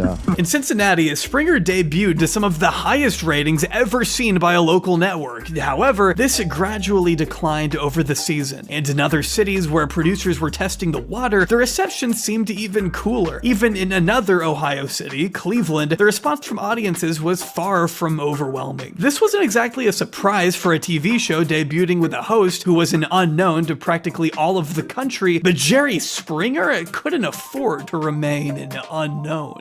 He's been living on the street since he was 9 years old, when his father shot him in the stomach and left him for dead.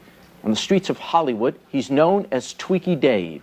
He's now 19, a junkie, a former male prostitute, and he's dying from leukemia. In 1992, his strong local ratings gave networks the confidence to make his series part of a $75 million sale to NBC alongside two far more popular shows at the time, Donahue and Sally Jesse Raphael. This deal would mean national distribution of the show and a studio move to Chicago, all of which would ensure more syndication for Springer and his self-titled program. The second season debuted in 1992, and although ratings were a strong improvement from the year before, with more consistent viewership throughout the country, there were signs that maybe this was beginning to take a toll on Springer's credibility with audiences. Although Springer's MO sought to introduce a veneer of seriousness to the tabloid subjects that many shows addressed in the time, the subjects themselves, which seemed to be venturing further into the provocative, were met by many with disapproval. At the time of the second season, Springer still had his newsreading job at Channel 5, but ratings appeared to be slipping there as well,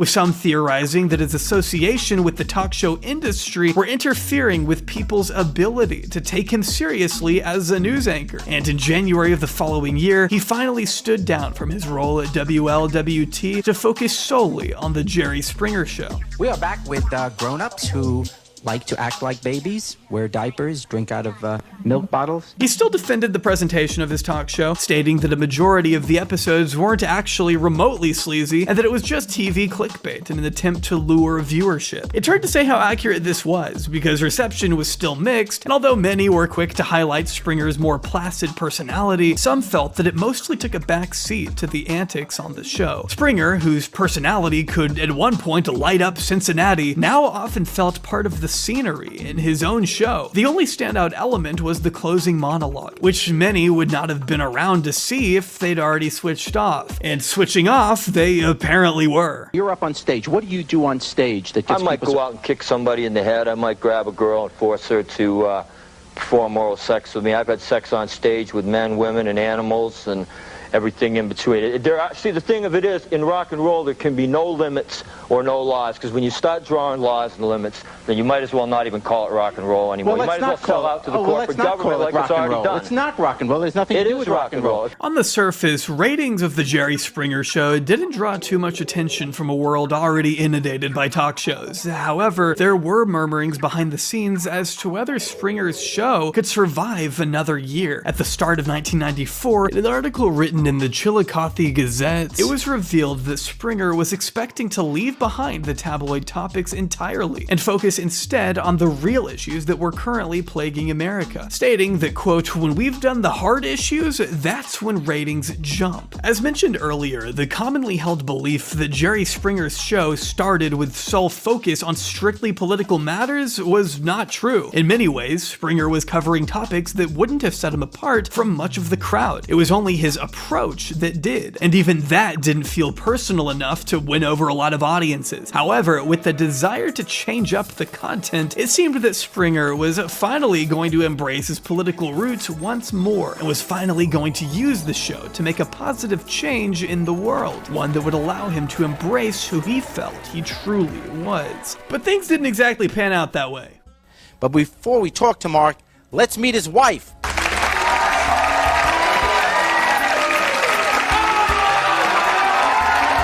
Just read was Springer declared in early 1994 that he was going to make his show more serious and focus on the issues that matter. This was supported by then producer Terry Murphy, who took on the role after Burt Dubrow, the show's original producer, who had been promoted to senior vice president at the show's production company, Multimedia Entertainment. Though Murphy would depart the show in 1994 to go work on The Gordon Elliott Show, another tabloid talk show from someone I've never heard of, but apparently he's British, so that should tell you everything. Murphy's replacement, an up-and-coming impresario by the name of Richard Dominic, was informed of the Herculean task that awaited him, a ratings deficit he needed to turn around to save the show. Now, conflict and debauchery was nothing new to Springer, but the idea of intentionally manufacturing them was, and by May, the Jerry Springer who had committed to phasing out tabloid topics was nowhere to be found. With subjects that seemed just as provocative as ever, and with even more emphasis on the sleaze, in one episode he visits a nude dancing diner called Cafe Erotica and holds a debate over whether such places are appropriate. A debate that may have been served better if one side wasn't completely naked. Over the next following months, Jerry's topics attracted criticism from the media, who branded it tacky and irresponsible programming, especially for a daytime talk show which could be watched by anyone. Regardless, it appeared to work in retaining the ratings that secured the future of the show. In fact, with every passing month that Springer leaned into these subjects, he only seemed to attract more and more viewers. By mid-1995, he had gone from almost having his show canceled to besting contemporary Phil Donahue in the numbers game. But Springer's descent into the surreal and absurd had an adverse effect too, as it began to draw more and more backlash from audiences and networks alike. I don't want to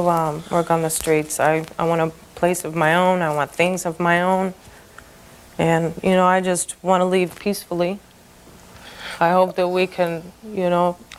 For starters, we would always be friends, but I wouldn't want you to leave this here game alone. You know, it's like this here. If somebody leaves this here game alone, you know, statistics has proven once they leave, you know, they have bad luck. I mean, it's just not right. You know, I'm talking about it's not right. A May 1995 article revealed that some channels weren't planning to renew the show, and how others had already been pulling certain episodes off the air due to the increasingly vulgar and explicit nature of the content involved. Sure, there were other channels willing to pick up Jerry from any setbacks he may have experienced, but this still represented an overall increasing discomfort with the material Springer was showcasing on a daily basis. Although Springer repeatedly referenced the fact that these were people who were willing to present themselves on the show as a snapshot of America, it would be hard for even the most uncritical viewer to not kind of question the ethics of the content he was producing. I spoke about Tyler Oliveira last month and about this notion of poverty porn, how filming people going through struggle isn't actually substantive if you don't have anything to supplement it, and Springer was pretty much in the same lane at this point. Many of these episodes were so dedicated to conflict and tastelessness that any point that Springer may have tried to make in a closing monologue would just be lost amongst the rest of what people had just seen. I wish we could be together, but there's an element that's distracting us from getting together intimately. What is that? Well, I'm not what I seem to be. What are you? It was little secret that Springer took a somewhat aloof stance on the morals surrounding what he had created, but at least in the past he had attempted to weave a narrative around current affairs which would leave viewers with something to chew on. That sincere desire to actually pursue content that may improve society was no longer there. He was just going through the motions day in and day out of creating a machine that would routinely drag its guests through the mud and excuse it as providing us all with a little insight. It seems shocking that a politician previously so preoccupied with matters like social justice wouldn't even consider the implications of such content, but maybe he did and just decided to push on regardless. Either way, in less than 2 years, Springer had once again turned his career around and was quickly becoming one of the most recognizable names in daytime TV, all by abandoning any sense of principle he may have had. The networks tried to temper the subject matters that were bothering certain audiences, but Springer and Dominic persisted in their pursuits all the same, continuing to roam the seedy debauchery of America's underbelly. By 1997, the show was already staring down a reputation as one of the most notorious broadcasts in the country, but little did people know that it could actually get worse. Welcome back. Today we are talking to Klan members to see if they will give up their racist beliefs. Well, my next guest says he's fighting mad over the things our guests today have been saying, and he's going to set them straight. That's what he wants to do. He's a controversial civil rights leader as well. He's the founder of the JDL, the Jewish Defense League, a very controversial organization. Here is Irv Rubin and his bodyguards, Al and Joseph. In between season 6 and season 7 of his self-titled show, Jerry Springer decided that now that he had settled into his Chicago groove, he would find some additional part-time work, eyeing up a position at the Chicago-based television station WMAQ-TV, who were also affiliated with the Channel 5 banner that he had previously worked under in Cincinnati. Going off his prior performance in such a role, someone like Jerry Springer would be perfectly suitable for a commentary position at the local network, and his enlistment to the station was announced to great fanfare with the promise of one of his iconic closing commentaries. And yet... She walked away last night from her multi-million-dollar news anchor job. Carol Maureen, one of Chicago's most respected journalists, quit. after learning that talk show host Jerry Springer would be joining her news team as a commentator. Springer is best known for his highly controversial and lowbrow subject matter. Springer's appointment was met with widespread backlash from both the public and the profession alike, with many pointing towards his brand of trash TV as so far removed from any sense of journalistic integrity that his presence would be incompatible with the channel's values. Two high-profile anchors at the time, Carol Marin and Ron Majors, both threatened to walk if his hiring was followed through on. Springer clapped back, calling their protests arrogant and implying that they should really be welcoming him because he's going to bring interest to the table. I think his television shows are some of the worst that television has to offer. I made a decision that I could not share a news desk, introduce, or validate a Jerry Springer on a newscast that I believe tries very hard to do some decent work. Shortly after Springer officially joined the news station, Marina quit her lucrative contract, and protests against Springer's inclusion escalated even further. Springer attempted to perform his job in spite of all this, producing a commentary that defended his inclusion as a free speech issue, comparing his contributions to Nazi marches he permitted as mayor of Cincinnati, which I would argue isn't the best comparison he could have gone with there. That this is the freedom we sought when we escaped to here. So we must never be a party to silencing any person or any point of view, no matter how despicable. If what is being said is nonsense or mean or spiteful or dangerous, or if the person uttering it is unworthy, let the words and ideas fall of their own merit in the free marketplace of ideas, not because they were silenced or denied a platform. My parents lost their parents and brothers and cousins to Hitler, and yet they still said, sign the permit. Let him march. Nevertheless, Springer held his ground and fought his case to remain at the station, citing the many tragedies that his own family had been through and how important his voice could be, along with taking aim at Marine for her resignation. This elitist snobbery that only people who meet an anchor's approval should be permitted to share the set is now being hidden in the self-righteous cries of journalistic integrity. Bull, and you can fill in the rest of that word. Please understand, we have no journalism in a free society unless we have commentary from all parts of the community. Look, I am sorry the anchor quit. I'm sorry she found it necessary this week to use me as a stepping stone to martyrdom. But as much as I detest the elitist snobbery on this issue, I would never, ever suggest that she doesn't have a place on our airwaves. She does. But here in America, the rest of us do too. I wish she could have met my dad. You can see what he's trying to go for here, but it just doesn't really land. It feels antagonistic and unprofessional, and shortly after this, Ron Majors also resigned. With mounting pressure and spiraling ratings for the network, Springer's contract was canned after 2 commentaries, rendering those emotional appeals to his heritage and suffering sorely ineffective. It was a significant wake-up call for Springer, who probably didn't feel sufficiently challenged by his role over at the Jerry Springer Show, but was no longer deemed credible enough to hold down a more serious or intellectual role. Springer said that he wouldn't have done news reading if he wasn't able to provide his commentaries, and the commentaries presented at the end of the Springer Show were becoming increasingly futile with mind to the antics that actually transpired during its runtime. The truth remained that news reading could no longer be Springer's way out, and after all the drama over at WMAQ, no network wanted to touch him with a 10-foot flagpole. Yet, while opportunity may have been narrowing in other lines of work, his own show was about to be handed the opportunity it had always been waiting for. While they were still under the thumb of multimedia and other associates, Springer was still actually pretty restrained in the content that was being produced. It was confrontational and aggressive, sure, but it was still fed through a filter that was designed to appease executives enough to the point where they wouldn't pull the plug on it entirely. After a couple transfers of power, though, the Jerry Springer Show ultimately fell into the lap of Universal in 1996, who, unlike their predecessors, decided to give Dominic and Springer the green light for practically anything and everything they wanted to include in the show, which by the fall of 1997, they decided to put into action. The truth of the matter is young people are much more open about their lives, much wilder, much crazier, whatever. And so then the show started to grow crazy. Then Universal bought us. And when Universal bought us, they said from now on, you're only allowed to do crazy. From here on out, while many other daytime talk shows were trying to refine their image in the face of mounting criticism, the Jerry Springer Show moved in the opposite direction, with subjects and conflicts that were only becoming increasingly far-fetched. On October 22nd, 1997, we were given the first taste of their new mantra with an episode titled Clanfrontation.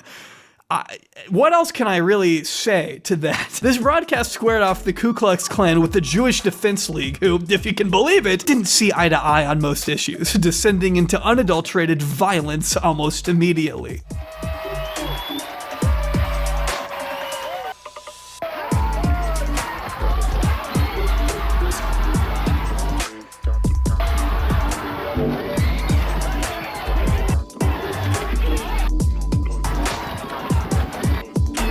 But this wasn't the first time something like this had happened. In 1993, the Jerry Springer Show encountered its first fight when an episode tastefully titled Black Panthers vs. White Races spiraled wildly out of control. At the time, the Jerry Springer Show distanced itself from the violence, with the producer commenting that it was not the sort of action they had invited. However, where many saw an incident, Dominic saw an opportunity. And with Universal giving him and Springer a blank check to do whatever they wanted, the rest of season 7 only descended further into chaos. Today on Springer. Hey, Matt, now look what you've done.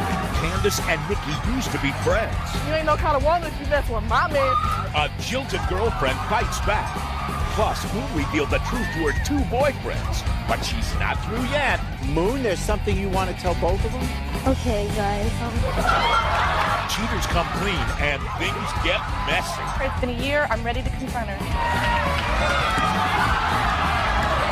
Today on Springer. Controversial subjects, angry audiences, unhinged guests, and a hands-off approach to whatever may have happened cultivated a hotbed for bloodshed and bedlam. The outrage from viewers offended by this content only continued to grow, with many begging networks to drop the show as they had done before, but the truth of the matter was that ratings spoke, and with the new era of the show being ushered in, Springer was hitting numbers that he had never seen before, both domestically and internationally, growing an audience who possessed a perverse interest in the insanity that the show wrought. A December 1997 article in the Winston-Salem Journal showed the many lenses that Springer viewers saw the show through, and although there are differences in how each person justified their enjoyment, the overarching theme was one of distance from the actual reality that the show portrayed, with some even going as far as to suggest it likely wasn't real. This wasn't an uncommon perspective at the time, particularly with the escalating hysterics and antics that the show was platforming. Audiences who did enjoy it needed a justification for that morbid curiosity that brought them in. As quickly as the moral outrage grew, so did the viewership, and controversies that would end most TV shows only boosted Jerry Springer further into the spotlight. The following year, an entire episode dedicated to a man marrying a horse was pulled for glorifying bestiality. And yes, the episode is just as ridiculous as it sounds.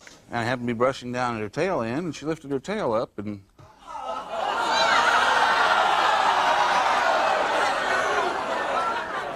there it was in all its glory.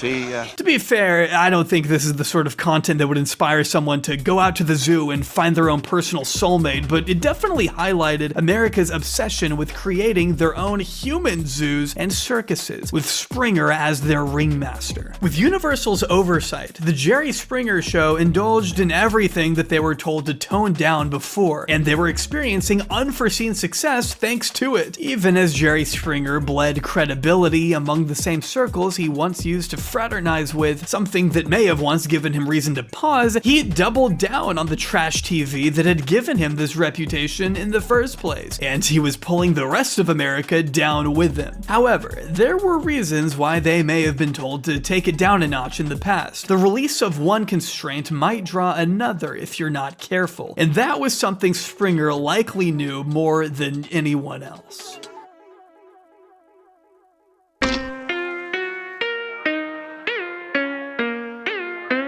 Jerry Springer was springing toward the new millennium with some of the best ratings he'd ever seen, going so far as to beat out Oprah in multiple cities and on multiple networks. Every setback was met with one step forward, and by this point, he felt that his show wasn't any worse than much of the content that people were being exposed to on a daily basis. He wrote a book called Ringmaster and then featured in a film also called Ringmaster that attempted to satirize his style of content. You ain't gotta worry about touching me.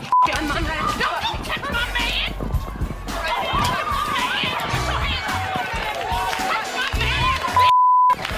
Oh, Chloe, stop!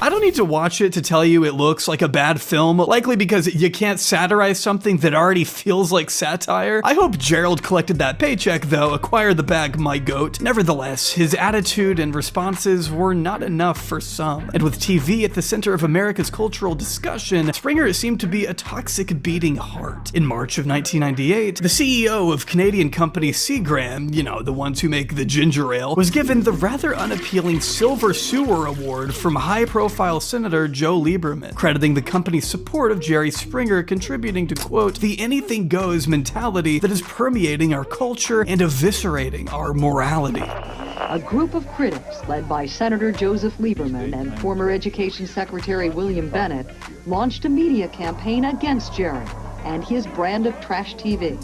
And the Chicago Coalition, led by Reverend Michael Flegger, soon joined the assaults. You better feel responsible, because you've been... We are saying in his show that when you get mad with somebody, when you disagree with somebody, when I'm angry with somebody, normal behavior is to pick up a chair or pull their hair or slap them in the face. When you do that day after day after day, and that is the normal response, you're saying to America, particularly the young people who they target that show toward, this is normal behavior. That's not normal behavior. Violence is not normal behavior. Although Springer had his fans here and there in higher office, the antics were beginning to bother many others, particularly those in the local council who had to deal with Springer's fans and protesters alike. And with the show's histrionics only becoming more preposterous, some began to question Springer's legal culpability in engendering such an environment. By April, an escalating campaign led by religious leaders was gathering momentum quickly, the most prominent name being Michael Flegger, an experienced activist who regularly organized nationwide boycotts and campaigns against shows that he felt were ruining the country's moral fabric. And trust me, he's not an uncontroversial figure himself, but by the late 1990s, his connections had made him extremely powerful, and brands feared the potential financial ramifications that could occur if they didn't listen to dump Jerry Springer. That same month, Rolling Stone and a TV show by the name of Extra both dropped exposés on Springer, contesting that some of the guests were completely fake and some of the fights were completely staged. These claims were backed up by former guests, many of whom spoke to media outlets at the time and stated that each program was assigned a fight quota, and that guests were encouraged to fight behind the scenes to drive up ratings. They wanted us to stick to the script that they pre-wrote for us. So you were being brought on as pure actors? Exactly. Did you rehearse a fake fight that you were Oh yeah, what he had said was push them, choke them, flip them, whatever you guys want to do as far as wrestling, he goes, if you want to punch, make sure that the punch connects. Don't, throw a punch and miss. He goes, because then it looks really fake. This drew a lot of controversy at the time, as although people seemed to enjoy the provocative representation that Springer displayed on his show, they wanted it to be an authentic representation. Although the TV screen did create some distance between viewers and the action, much of the fighting could easily yield criminal cases. Assault is still a crime, guys. However, if it wasn't real, then Jerry Springer and his producers would have some questions to answer over how this was presented on TV and whether they'd need to acquire a city entertainment license to continue producing the content, which would probably undermine the veneer of reality that many found comfort in. Springer and co. had been supposedly duped before with fake guests, but they had always affirmed that they had no clue that this was the case and had even entered litigation against those who had trolled them prior. Yet, in spite of their responses, the evidence, the testimony, and general pressure from campaigners was all becoming too much, and a few hours before Extra's expose was due to drop, the Jerry Springer show's local broadcast was dropped by WMAQ, citing the mountain of controversy facing the program. It's watched primarily by people who get it.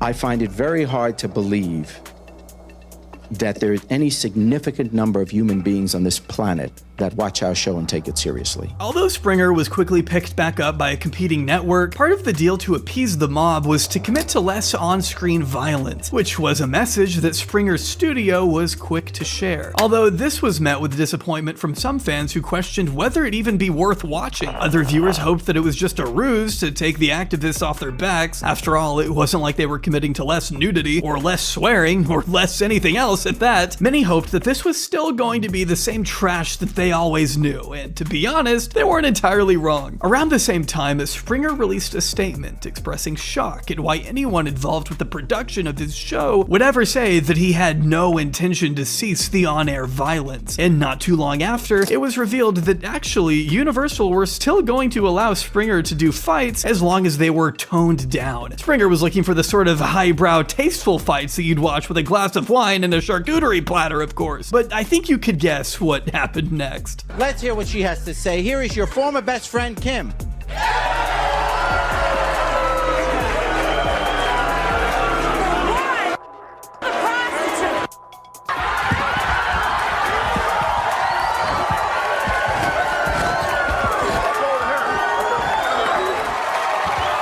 The fighting did not stop. They added a few more security measures, sure, but otherwise it was business as usual for Springer, who knew the way to the heart of his devoted viewers. Adversaries like Reverend Flagger were only further incensed by this, and having their complaints unheard by network executives took their problems all the way up to the FCC. Although the FCC never acted on Springer, Flagger did bring the antics to the attention of the city council, and Springer was called to Chicago City Hall to answer questions surrounding the integrity and realism of his show. 10 days before, his studio had once again committed to cutting out the violence, though Springer seems about as convinced by this commitment as last time. Every single question you asked, you can get the answer if you're really interested in having the answer. If you're interested in making a show here and just trying to beat up our show, that's fine. But you know you can get those answers, don't you? Don't you know that you can find out who has that lease, sir? You don't have to be asking me. Frankly, Springer's appearance at the Chicago City Hall showed how transcendental of a media figure he had become at that point. The hearing was packed with both fans and opponents of the TV host, and it was hard not to say anything that wouldn't provoke a response from the crowds who had gathered to witness this clash of titans. There are things I know a lot about, and there are things that are not my business. I can't imagine, Andy Griffith knew a lot about all the contracts and business arrangements of the Andy Griffith Show. I mean, I'm hired to be a host of a talk show. That's what I'm hired to do. For Springer, this wasn't going to be hard work for him. He had already worked in politics and wasn't unfamiliar in dealing with his fair share of prickly individuals. He was snarky, dismissive, and most of the time not too revealing. The most information we would receive regarding the authenticity of such fights is Springer stating that although certain aspects are staged, an overwhelming majority of the fights are real, and that it's as much of a surprise to him as it is to everyone watching. However, he didn't think they were violent or arrest-worthy, comparing them more to roughhousing than anything else. The overarching attitude that you can kind of take from Springer's interaction with the city council is that he doesn't really consider himself responsible for what happens on his show. It's called The Jerry Springer Show, but Springer seems to see the show as a way to hand over power to the people, and that power just so happens to often lead to physical confrontation. I have said this so many times publicly. I think it's a silly, crazy, outrageous show. I think it's chewing gum. I think the world will be fine with it. The world will be fine without us. Without it, it's just a stupid show at times, and that's all it is. It's like, it's an hour if you want to just talk to your friends, because every single one of you here has someone you deeply respect in your life that if under oath would have to admit that once in a while they've watched the show.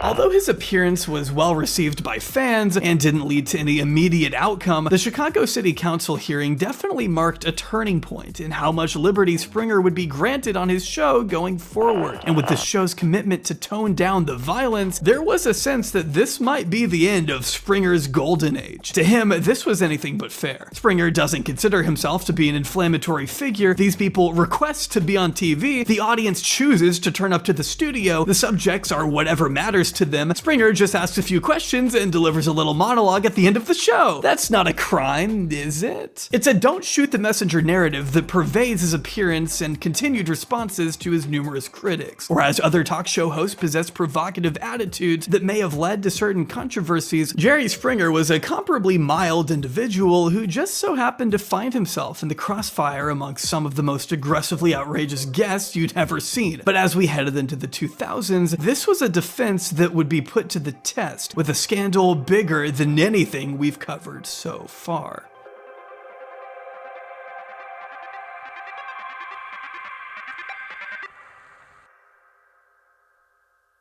Are you really taking the violence out, or? Yeah, no. Yeah, we are. I mean, the people still get angry and go at each other, but we have a lot more security people there now, so they don't actually get to each other. After the scrutiny the Springer's show drew from years 1997 to 1999, he and his producers had a little option but to promise at least some form of mediation for the interactions they supervised. There were questions over whether his studio's repeated requests for diplomacy would cause Springer to seek out a network that would be more likely to greenlight the antics that drove his show's rating to new heights. But Springer stayed on. Maybe part of him even welcomed a little serenity. With the new season of Springer on the horizon, although controversy was a guarantee, with the new conditions imposed on the show, people weren't exactly sure what they were going to see. However, before the next season could even begin, the show found itself at the center of something else entirely. Something that had ended careers and could very well end this one. Unfortunately, there is no real video material available, so I'm gonna be using secondhand accounts of what exactly happened. That night I felt so sick that I couldn't even stand it.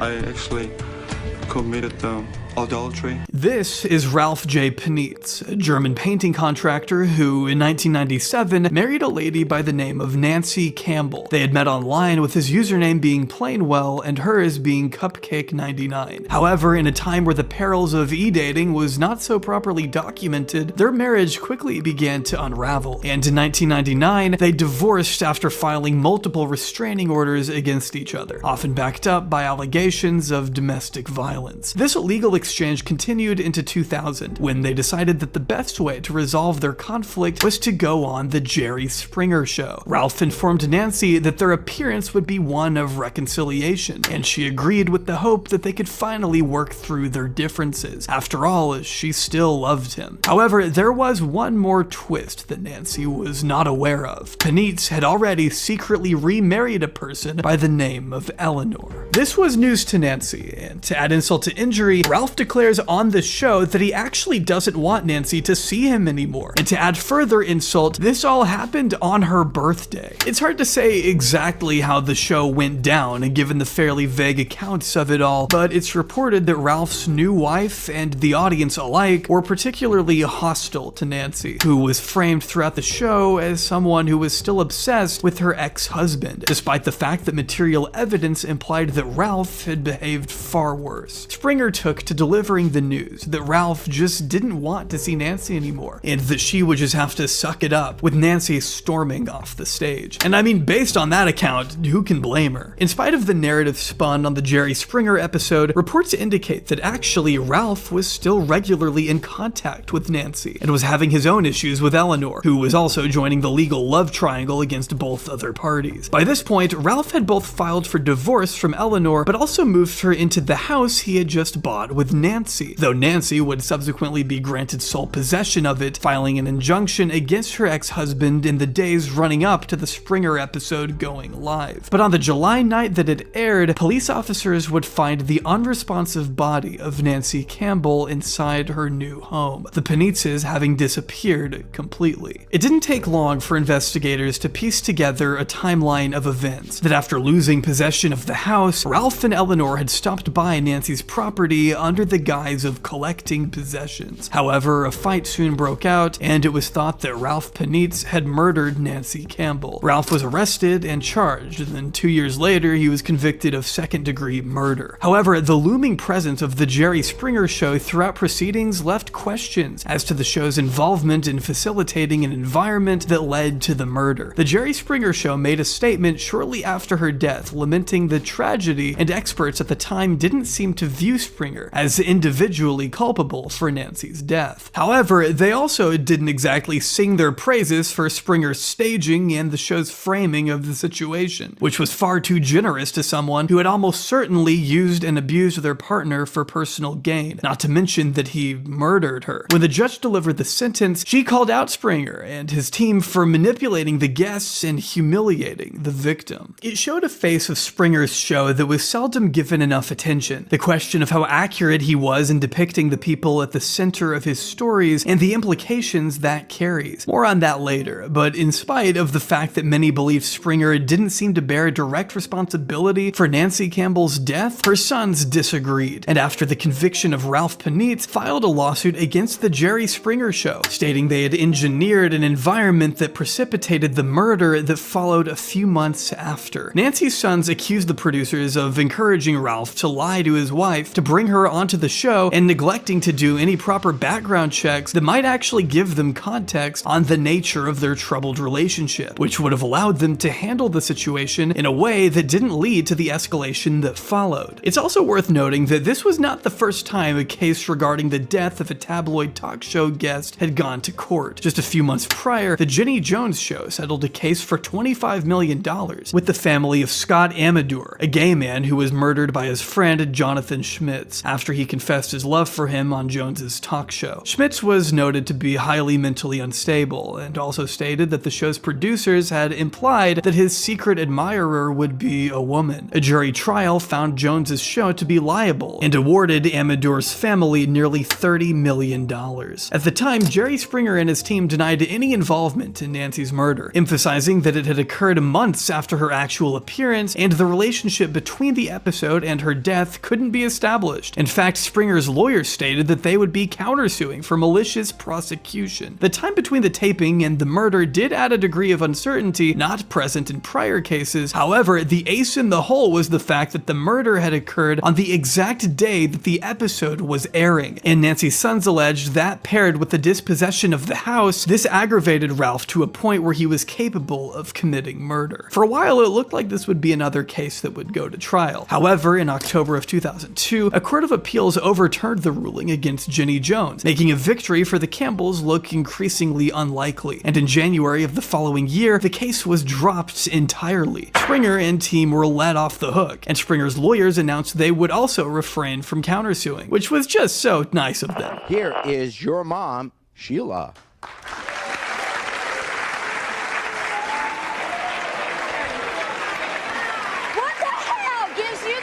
To bring me in front of these people and tell me that I'm some kind of low-life whore that don't care nothing about What the hell gives you the right to put me through the I've had to go through? Because you're my daughter! Springer had prevailed. The Jerry Springer Show would continue on, undefeated by those who fought to see its demise. Yet, unlike many of his contemporaries, for Jerry Springer, there was a cost.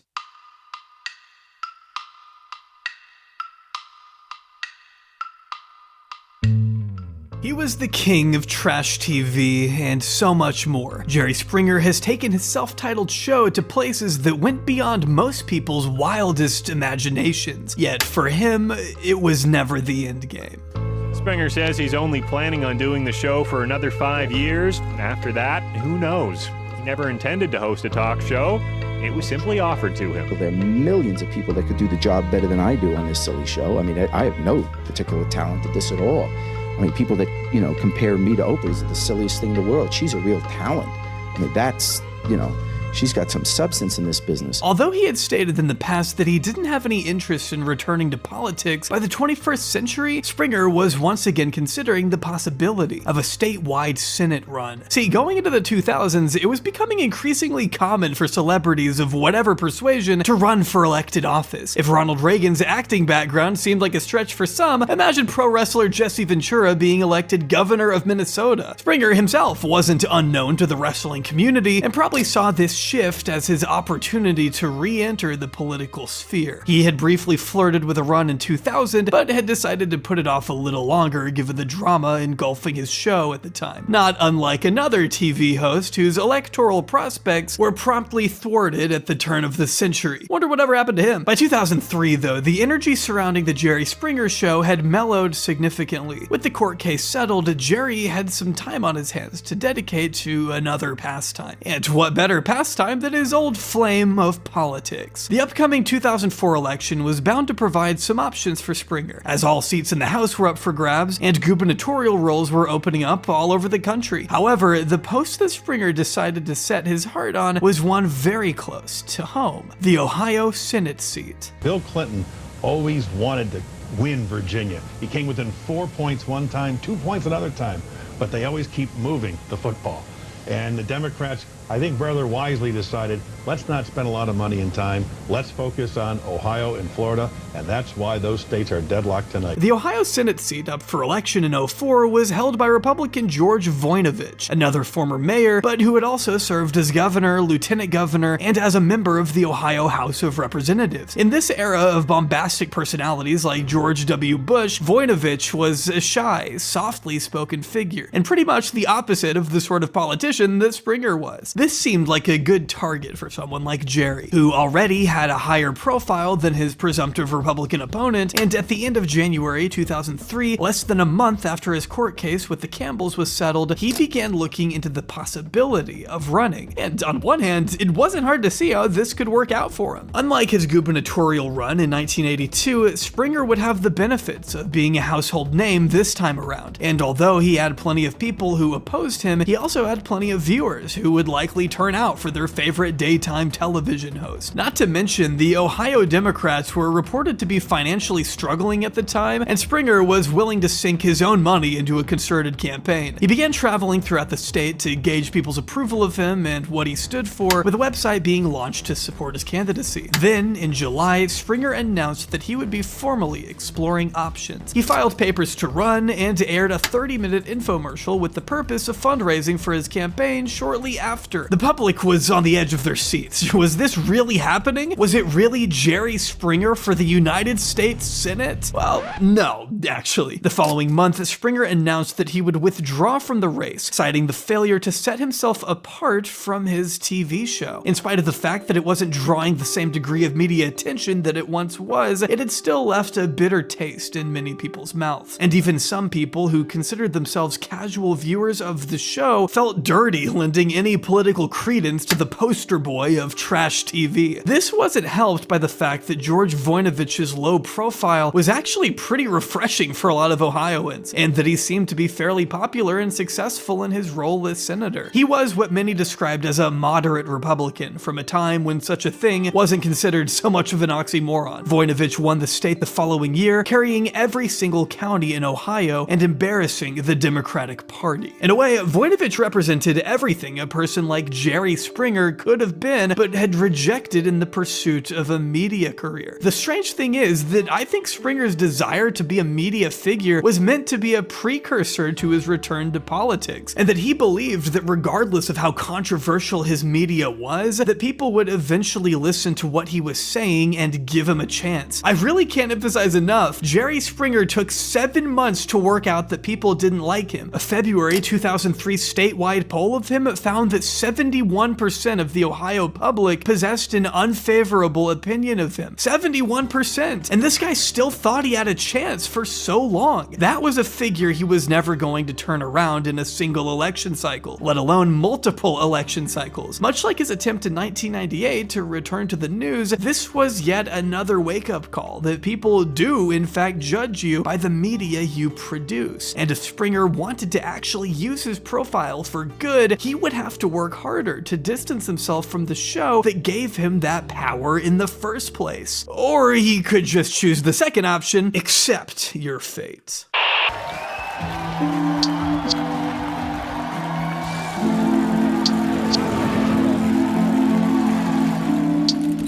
Over the next few years, as Springer began to take even more shots at his own show, embracing his reputation as one of America's most hated television hosts, Springer never felt a connection to the content he created. But by now, as it had finally dawned on him that this was what he was going to be saddled with for the unforeseeable future, he decided that he didn't need to hide his contempt any longer for the work he produced. On one hand, it felt like a humorous form of self-deprecation. He'd slide down on a fire pole, there'd be trip gongs every time the gloves came off, contentious Jerry chants. This is the era where the show really felt like it became rather fake for the entertainment factor, and Jerry seemed to be having a good time leaning into this humor. But on the other, you couldn't help but feel like it was the bitter complaints of someone trapped in a career that gave them all the resources he needed, but absolutely nothing to do with them, because nobody could ever take him seriously. From 2005 to 2006, Springer briefly hosted a radio show which focused more on political affairs, but again stepped away from it because of, quote, other commitments. See, every time a new contract landed on his desk, Springer signed it. Every time a new season came around, Springer was there to promote it. And every time a guest kicked off, Springer was there to revel in it.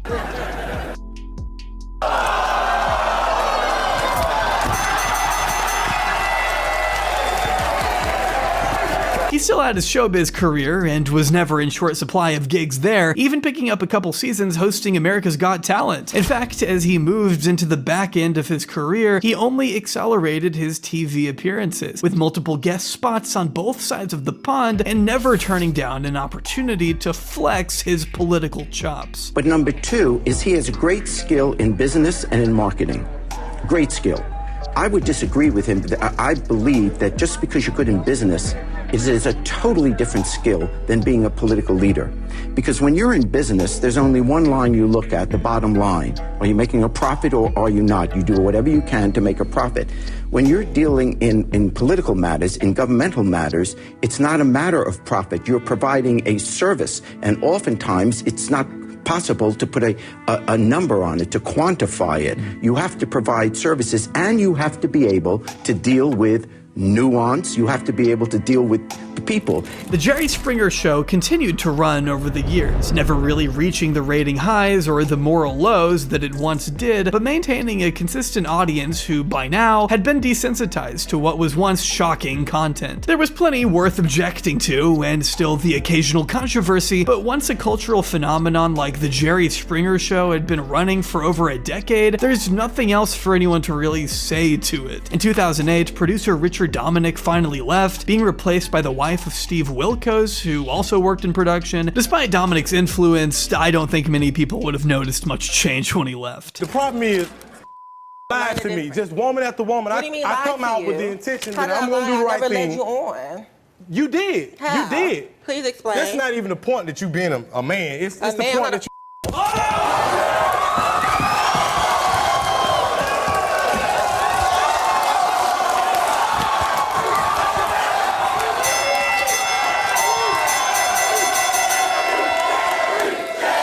From there, Jerry Springer's show continued all the way up until 2018, when NBC Universal ordered the production of the show be halted. The reason for why it was halted was never actually revealed, but people have their theories, from the ratings not being what they once were, to the attitude towards such shows shifting, to the possibility that maybe Springer had enough himself. After all, Jerry was still a hot product, and was quickly given a new contract to put his legal background to use in the very originally named TV show Judge Jerry, which I feel was just a show designed to confuse people into clicking on it. Springer was very enthusiastic about the concept and thought it would give him an opportunity to do something more mature, but something about the show just didn't quite land with audiences the way his self-titled show had. What happened at the gas station? That's all I want to hear right now. So when we get there, you know, she get out the car and she going to the gas station. So I'm in the car by myself. I'm vibing. I'm listening to my music. You're vibing? Yeah, I'm vibing. cab and I'm listening to my music and I'm scrolling on Facebook on my phone. We are just alike. Yeah, right. So remind you, I'm the only car at this gas station. We You don't look like a car. I was actually in a truck. Despite the attempt to try and introduce some original ideas and colorful characters, the show felt like a rather pale imitation of other courtroom reality shows, with Jerry Springer cut and pasted into the picture. It was apparent that whatever charisma he once possessed was not really on display anymore, and after 3 seasons, this program was dropped as well, with Springer's presence clearly not being able to draw the same views as before. It was a reminder for how Springer, regardless of his fandom, was still only as good as his guests, and a courtroom environment which would inherently demand more discipline was naturally going to neuter some of that chaotic energy that so many people watched the Jerry Springer show for. The argument when our shows started coming on the air wasn't that, oh my gosh, I didn't know behavior like this existed. It was that we weren't used to seeing anyone on television unless they were upper middle class whites. He remained active on social media, even making the occasional appearances to discuss his legacy. One commonly quoted interview has him expressing a bit more remorse on what he created. I guess hindsight is always 20/20. Do you crown yourself the granddaddy of reality TV? No, I just apologize. Yeah, I'm so sorry. What have I done? I've ruined the culture. I just hope hell isn't that hot because I burn real easy. I'm very light complected, and that kind of worries me. No, I'm just a schlub who got lucky. He continued to be active in celebrity circles, and his YouTube channel continued to upload old clips of the show. And in 2023, it looked like he was working on something new, with a TikTok on March 10th appearing to show him on set. Unfortunately, though, we would never find out too much about this new project, as less than 2 months later, on April 27th, 2023, Jerry Springer died, aged 79. Tributes and think pieces on his legacy flowed in. A man who had changed the face of TV for better and worse had passed away. But for a person who had evoked such strong reactions during his tenure on his self-titled show, the coverage of his death was strangely dispassionate. And yeah, I know, you're probably not going to have the public celebrating the death of most people, but it was a representation of how, for all his contributions to the culture, people didn't really view the contributions as entirely his on a personal level. That for nearly 30 years, Springer had sunk his time and energy into a show that would only really bear his name. The rest of him might as well be forgotten, right? In a way, it can't be a surprise that this is the way that people view Springer. After all, it's the way Springer viewed the show himself. He never really perceived himself as an ambassador for the program. Hell, he didn't even watch it. But how should we view Springer when the story has so many more sides? Does your show, does television generally have any effect, any real lasting effect on the world today? Your show or television generally have any effect, good or bad, do you think? No, my show is plain stupid. I guess the allotted time has passed between which a person dies to the point where we can start actually trying to work out what they or their show stood for. Recently, a Jerry Springer documentary on Netflix was released. It was promoted as this big, all-revealing piece on what actually happened behind the scenes, yet it ended up being shockingly tame, focusing primarily on the producers like Dominic, who are happy to make excuses for the show's handling without providing any real insight. More importantly, the documentary fails to actually talk in real depth about the man who the show was named after, whose position is often greatly overlooked, when I think it might be the most interesting aspect of the show. I hate to say it, but I think this sort of documentary would have benefited from Jerry's presence, and unfortunately, we will never have that opportunity now. The probability of paternity is calculated to be 0%. It's not, Julian. Why are you not off that chair getting to your son to talk to him? Why are you sat here still blaming everybody but yourself? Because I'm going, but you're not, are you? selfish mare. There are plenty of TV show hosts who are seen as shameless provocateurs, some who are even perceived as frauds, particularly when we reflect back on the trash TV era. Dr. Phil literally went and provided a brazen endorsement of Donald Trump in the run-up to the last election, before claiming a few days later that actually he had written the same exact speech for Kamala Harris. Were you surprised by the way people latched on to you being there as if it was an obvious endorsement? Well, look, I'm at a Trump rally. These are people with a blatant lack of moral compass, and to be honest, it feels like that's what you need to make trash TV succeed. It's hard to really spend too much time debating the ethics of these sorts of shows when there really are none. I know that people like Springer and Jones were let off by the courts, but it should be quite apparent that even if we took the most charitable perspective, these shows brought, in many cases, mentally unwell people on TV for emotionally torturous revelations, and regularly did not conduct any proper background checks to guarantee a fair perception of those involved. The producers can say whatever they want, but the human cost for entertainment value is too high in these scenarios, and you can see that whenever you switch on an episode of Springer.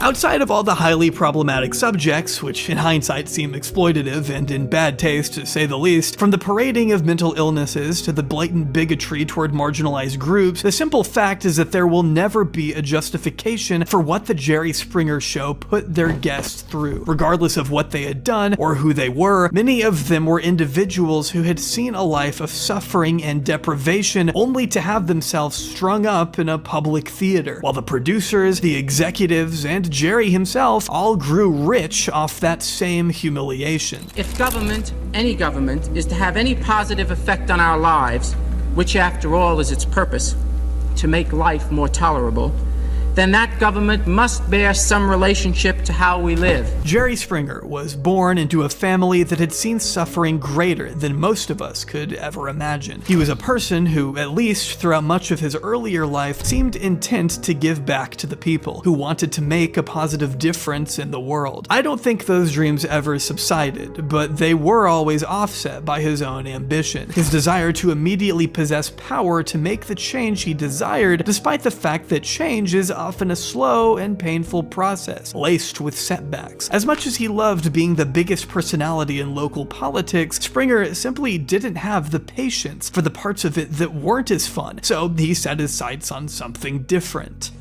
Good evening. We could be on the brink of another real estate boom in Ohio. In his role as a commentator and newsreader, Springer again successfully made himself the center of attention and transformed ratings on the channel that hired him. He was liked and respected by many, even if his methods were viewed as unorthodox and unprofessional by others. Viewers felt they understood Jerry Springer at one point, that he was one part serious politician and one part bombastic entertainer, a combination that seemed to drive up his popularity in the 90s and inspired network executives to give him his own self-titled TV show. What do you think about blacks?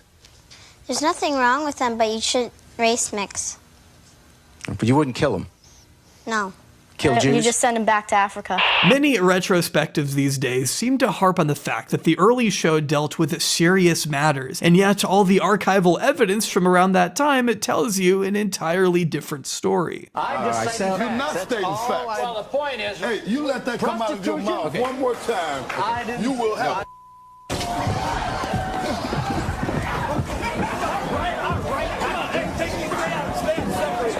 The truth was that many fans of Springer thought he was going too tabloid with the subjects he covered. The serious topics that are commonly referenced were often sprinkled amongst many other lowbrow subjects that have been mostly forgotten. It's actually completely possible that Springer had the opportunity to be a hard-hitting political journalist. After all, he did say that serious topics pulled strong ratings. This is important information because understanding this fact alters the perception of the 1994 decision to revamp the show, that it wasn't a a complete overhaul. It was just a step further into absurdity, one that Springer didn't actually have to do. We're not talking about a down-on-his-luck TV host pulling out a last-ditch attempt to rescue his TV show. We're talking about one of the most successful, multi-talented media figures of his era. But he was so out of his depth in the genre that he just went along with it until he was in too deep. The further the Jerry Springer show went, the more it had less of his personal influence, and more just became a showcase for other people to ruin each other's lives. And that's where we arrive at the moral dilemma of Jerry Springer, the one that has underpinned his entire legacy. In an industry of people who never seemed that concerned by morality, why did Springer, who actually did, go the furthest of any TV host in history? Was there anything really Jerry Springer about the Jerry Springer show? If there's any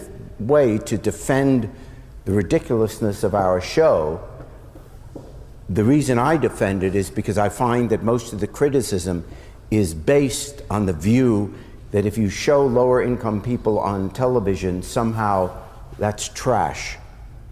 And wealthy people or celebrities can talk about the exact same issues, and we can't get enough of it. Springer's defense commonly boiled down to this just being a slice of America, that plenty of celebrities and officials had done worse and been alright in the end, that Springer was simply giving people an opportunity to tell their own story in a world where stories only belonged to the rich and famous. This was the First Amendment, clear as day. It definitely calls back to his own personal scandal, and how quickly he was accepted back into high society after he embraced his transgressions. And I do think that part of the issue did come down to his critics. These critics always attacked the show on the basis that it glorified the subjects, but I don't really think it ever did, and that led to Springer making a case for the show that wasn't entirely invalid. I think his own liberal values do come into play here because a lot of the campaigning did come from traditionally conservative sources and narratives, and I think while other talk show hosts caved with the intent of being more tasteful, it gave Springer a natural inclination to resist because there was this elitist attitude toward his content. And I don't think the issue is that the show was vulgar or crass just from people sharing their stories. The real problem was that the Jerry Springer show didn't really allow people to tell their own story, the story that had already been planned prior to many of these people stepping onto that stage. One detail that repeatedly stood out to me so much was how Nancy Campbell was the person who clearly had been wronged in the run-up to her appearance on the Springer show. Even if we cast aside the abuse allegations, which we shouldn't, even if we cast aside the claims that the show's producers attempted to blackmail her, which we shouldn't, her ex-husband still gave her the impression that she would be appearing on the show to reconcile her relationship, and that this lie was almost certainly encouraged by the producers. Other allegations detailed them sleeping together on the night before her appearance, building up an emotional connection which would then lead to the explosive disconnect that followed, and the continuing conflict that would lead to her death. I can't say for certain whether Jerry Springer's show directly precipitated her death, but I do think it was a significant factor in the tension between them. I mean, how could it not be? It was one of the biggest TV shows in the world, and I don't think it was a coincidence that Ralph Panitz murdered her on the night of it airing. I also think that even if there was no connection at all, a TV show had the opportunity to possibly intervene in an abusive relationship, but turned it into TV fodder instead, and that is indefensible. Just learning about this situation alone should make everyone wonder how many similar cases there were that didn't lead to murder, but probably really fucked up a lot of people's lives. I know there were a lot of allegations that the show was fake and many of the situations were staged, but I can't say I entirely agree. I don't think that many of them were fake, but I do think they were engineered. I do think guests were manipulated, and I do think that violence was encouraged. People looking to fake something for their 15 minutes of fame would have found it fairly easy, because the producers definitely lapped it up, but it only took one story to be true for there to be catastrophic consequences. How much Jerry Springer knew about the show behind the scenes has always been a subject of debate. Springer has long contested that the only information he was typically given was a summary on the card he read at the start of the show, that practically everything else was down to the team around him, and maybe that was true to an extent, and that a lot of the time he was probably preoccupied with defending the show from the detractors. However, I think there comes a point when you look around and you look at what's happening and realize that this isn't isn't healthy, and it's very much hard to believe that someone like Springer, an observant and intelligent individual who started his career advocating for the poor and impoverished, wouldn't have been able to see that. I think he was very aware that everything was not as it seemed, and that he wouldn't have to look far to find his critics. However, he thought that the popularity of the show would position him to improve his image over time, and eventually put himself back into a role with credibility. The only thing about the Jerry Springer show that was unabashedly Springer was the desire for public attention at whatever cost. It was something that he seemed to want to use as a springboard into other careers, not dissimilar to how he acted in the past. But whereas in the past, his own conduct and personality created a representation of himself, now the actual show created a representation of Springer, one where he was mostly in the backseat to other people's antics. He could have pursued a show that would allow him to broadcast his personality with more challenging political conversations, but he turned that down in favor of something that he had no real connection to, and that created Springer's own delusion of separation. I believe that he never really viewed the Jerry Springer show as the quote-unquote Jerry Springer show past 1994, that he was always just another cast member, and he could change lenses whenever he wanted, that this was just another gig. But he neglected to consider that just because people watched him didn't mean that people wanted him, and just because he could separate himself from the show didn't mean anyone else could, regardless of how hard he tried. This misapprehension was first demonstrated through his attempts to return to newsreading, and you could see how genuinely angered and hurt he was that other anchors took offense to his presence, representing their perfectly reasonable protests over a questionable hiring as an infringement on free speech. He thought people wanted him, but his presence tanked ratings, and there was nothing he could do to recover that. This was again demonstrated in 2003, when he took 7 months to work out that people from his home state just didn't like him very much. It was clearly something for Springer to process, as his brand of populism always relied on being liked. The truth was that although Springer didn't view himself through the lens of the Jerry Springer show, everyone else did, and maybe they were right to do so. Maybe Springer would have been a good politician who used his wealth and influence for positive purposes, but unfortunately we never got to find out, since his gains were often too ill-gotten to ever be attractive to anyone. Do I think that driving forces like Dominic were far more instrumental in directing the show down its increasingly depraved and violent path? Without a doubt. They admit it, and they're proud of it. At the same time though, the maxim that the only thing necessary for the triumph of evil is for good men to do nothing rings truer now than ever. And although you can't necessarily be surprised that a Democratic politician is once again the subject of this quote, it is disappointing that it was for someone like Springer, a person with many talents and many options, who ended up using those talents for purposes that only served to hurt the people he once wanted to advocate for. Sorry for you, I'm asking the question. Do you feel that it might have hampered your ambition? I mean, you would obviously, like any politician, you would seek high office. Well, I might one day do that. Do you think so? That's a possibility, Well, yeah. and how do we define high office in your situation? Governor, Senate, something like that. That's a possibility, and it's, you know, I've thought about it. I think if Jerry Springer read his obituaries, he'd be disappointed too. He wasted his life trying to escape a cycle that he couldn't help but perpetuate, and in the end, he's remembered more for what he let happen rather than anything he actually did. His ruminations on his show's legacy says it all. Rather than ever being a heartfelt defense, more seems like a resignation to what he caused. The fact that he was part of the problem, that ultimately, regardless of what the show did for his pockets, the memory left behind will be one of suffering over entertainment. People will find new forms of TV to keep themselves occupied, and the Jerry Springer show will fade out of the public consciousness, but some will never recover from their brief appearances on a show that pretended to care for them, but only cared for the circus that it would create for a braying crowd, one that seemed all too familiar. At the start of this video, I spoke about gladiatorial combat and the brutal entertainment that many Romans gladly indulged in whatever or the human cost. In the 21st century, there is the sense that for all we think we've progressed from such ancient traditions, when the opportunity to switch on the TV to watch some people we have no emotional connection to descend into violence, many can't help but tune in still. The Jerry Springer Show tapped into that, and it's no surprise that the most violent episodes also drew the highest ratings. Springer said he thought the show's guests represented that slice of everybody, but I'd say Jerry Springer was a more accurate representation of who we are. The fact that many of us can't help but rubberneck a car crash seems to me like the inconvenient truth that made people uncomfortable with the otherwise esteemed host. The fact that Jerry Springer was not watched by the sort of people it often portrayed, but people like you and I, and that his failure in every other field after the success of his self-titled show was because even the people who liked him rejected him because he was a representation of many of us that we just didn't want to acknowledge, one that has never really gone away. You could have had a talk show 2,000 years ago if we had had television. People have always been talking about what their neighbors are doing, what's going on in their own lives. It used to be you would gather in the town square, in the marketplace, and you talk about what was going on in the next village or what your neighbors were doing, and you'd gossip about that, and you'd be amazed about that.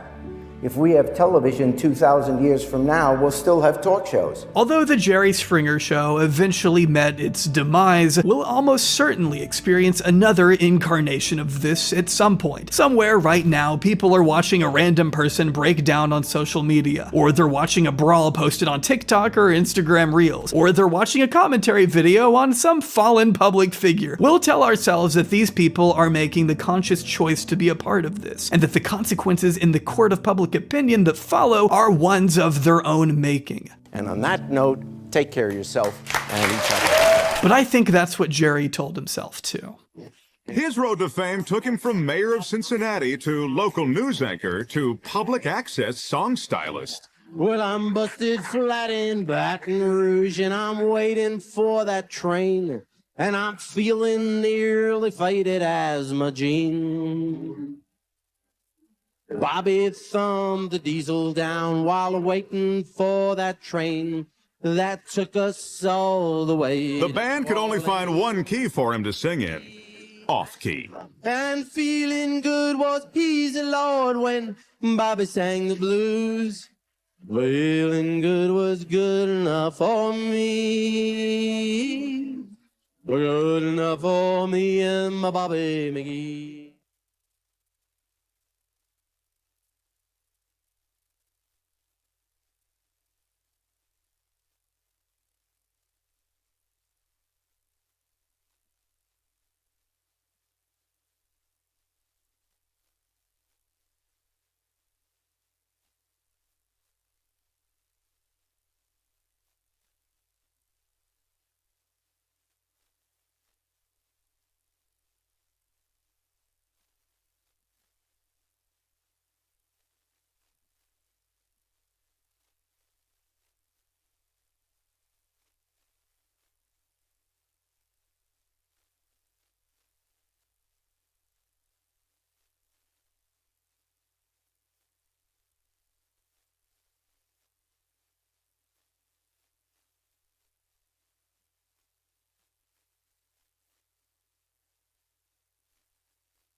Assalamu alaikum.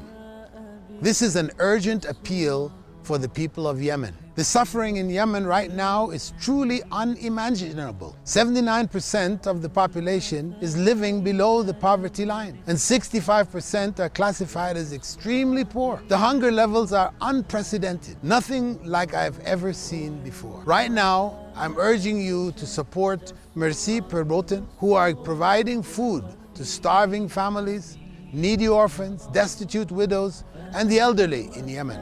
We need to show mercy. We need to show that mercy now. For only $100, you can feed 2 families for an entire month.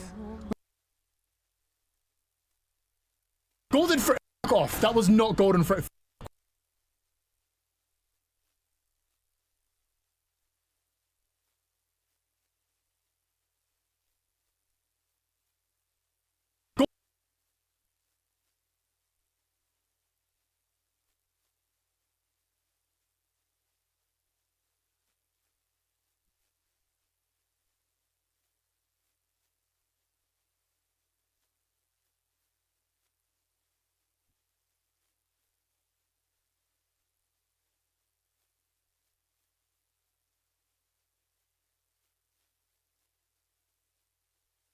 Oh my god, guys, it finally happened. So, Mighty Pups fanboy is aware of me. Update, Deadwing Dork is now my #1 Rust YouTuber ever, #2 Frozen Wish Studios. We know him, we've looked at him. 13 comments on this. It's possum, Mighty Pups, I love it! Frozen Wish Studios is already my #1, because after what he said about me, what he made about me, I want him to suffer by getting terminated.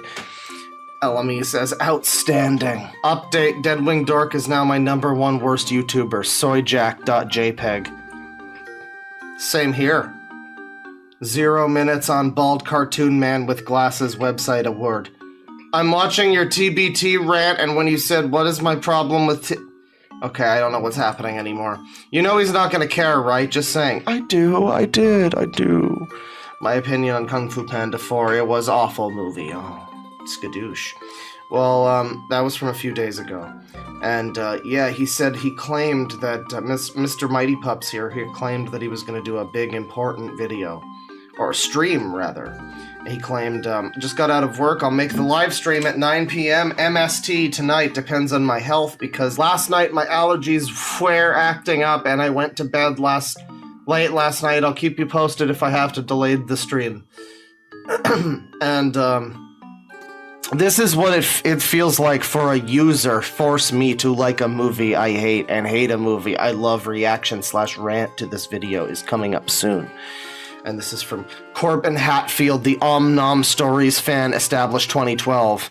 Why Mighty Pups fanboy is a worst YouTuber ever. Important stuff. So he can't do the stream because of his allergy attack. Running nose all day.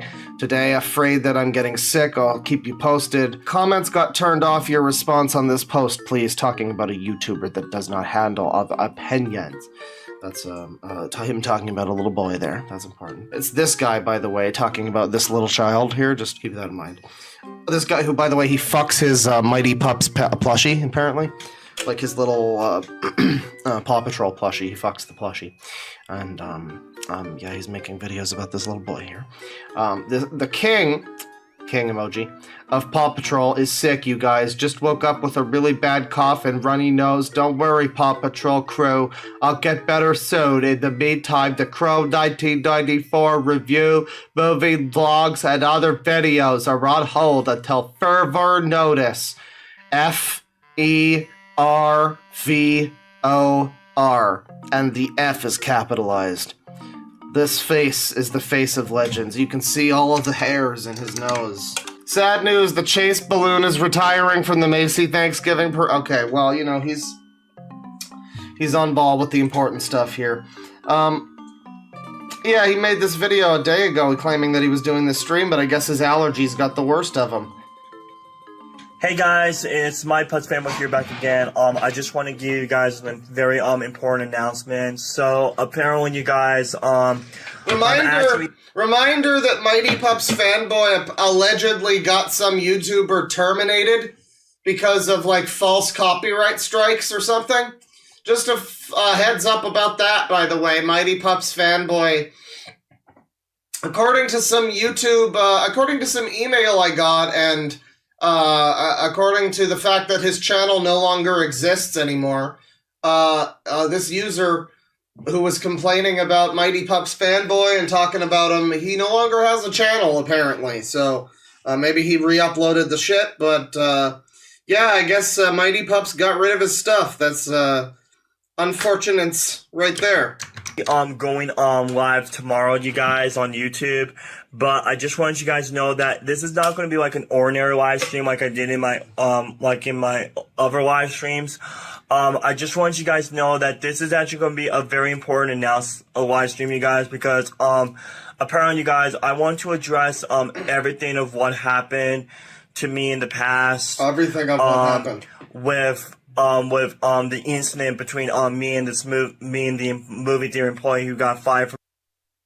This is just a little short video to inform people about a pretty major recent Sangi update. There is updated Sangi news, everybody. So if you're familiar with Sangi, and you probably should be if you've watched my videos before, he comes up a lot. He's the patron saint of sex weirdos. He was good friends with Snake Thing, and part of the Zoo Sadist leaks from years ago. Then Snake Thing went to jail, and, you know, a bunch of furries came along, big, powerful, popular furries came along and sort of laundered Sangi's image so that he, you know, he didn't have to really take accountability for being involved in all that. Oh yeah, he was just chilling in those communities about drilling holes in dogs and then fucking them to death, you know? I mean, it was just a Tuesday. It wasn't anything too serious, guys. Come on. Anyway, so yeah, Sangi did not wind up going to prison, and for the last fucking 6 years or however long it's been, whatever, time's a lie, I've been making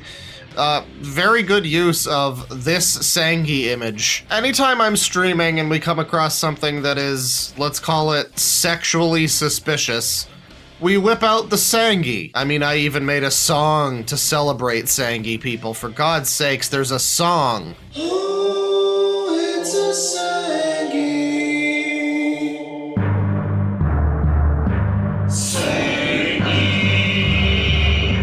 Sangi. Sangi.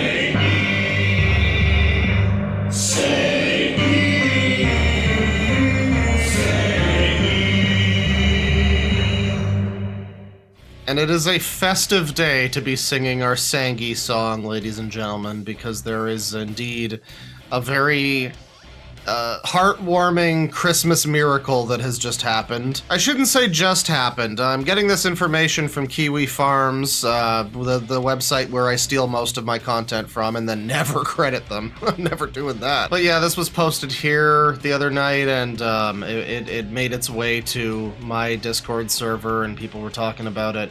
And yeah, there's a new Sangi mugshot because Sangi was arrested for possession of over 170,000 images of CSAM material. It's like ATM machine, isn't it? It's just CSAM, whatever. This was posted a couple days ago in, early December, but it actually all dates back several months to May of 2025.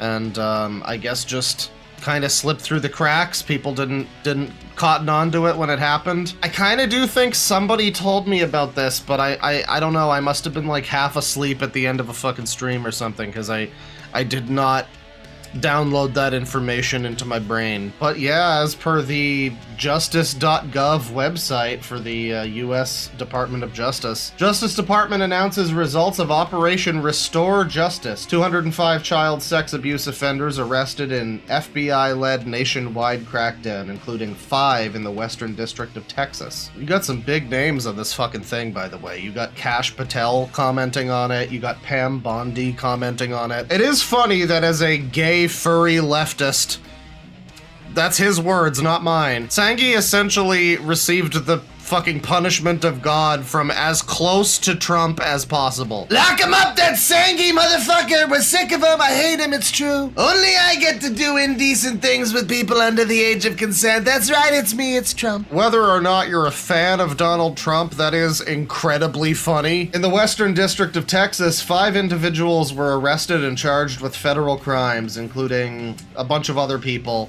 and James Christopher Hoyt in Austin, charged with distribution of material involved the sexual exploitation of children. Think you got a little bit of a typo there, Department of Justice. We got a quote here from, as described in this Kiwi Farms post, a news autist Dog Patch Press. Legal docs of the case say Sangi was living in a mobile home outside a property with internet provided by another subscriber, but he used his personal device to download and distribute CSAM. 170,000 images of it. That's over 3 times more than the infamously huge collection of Jared from Subway. On one pedophile forum, Sangi created a thread for furry boys with costume parts on nude children between ages 2 and 10. When interviewed, he admitted having sexual relations with multiple minors up through 2018. And yeah, that's not a mistake. The actual official documents about this read as follows. Indeed, one of the devices seized contained 144 terabytes of capacity. This is where the majority of the relevant evidence was located. 1 terabyte is 1 trillion bytes. It goes into a boomer explanation of what a terabyte is. In other words, 144 terabytes is the equivalent of having to review 2,304 iPhones in total.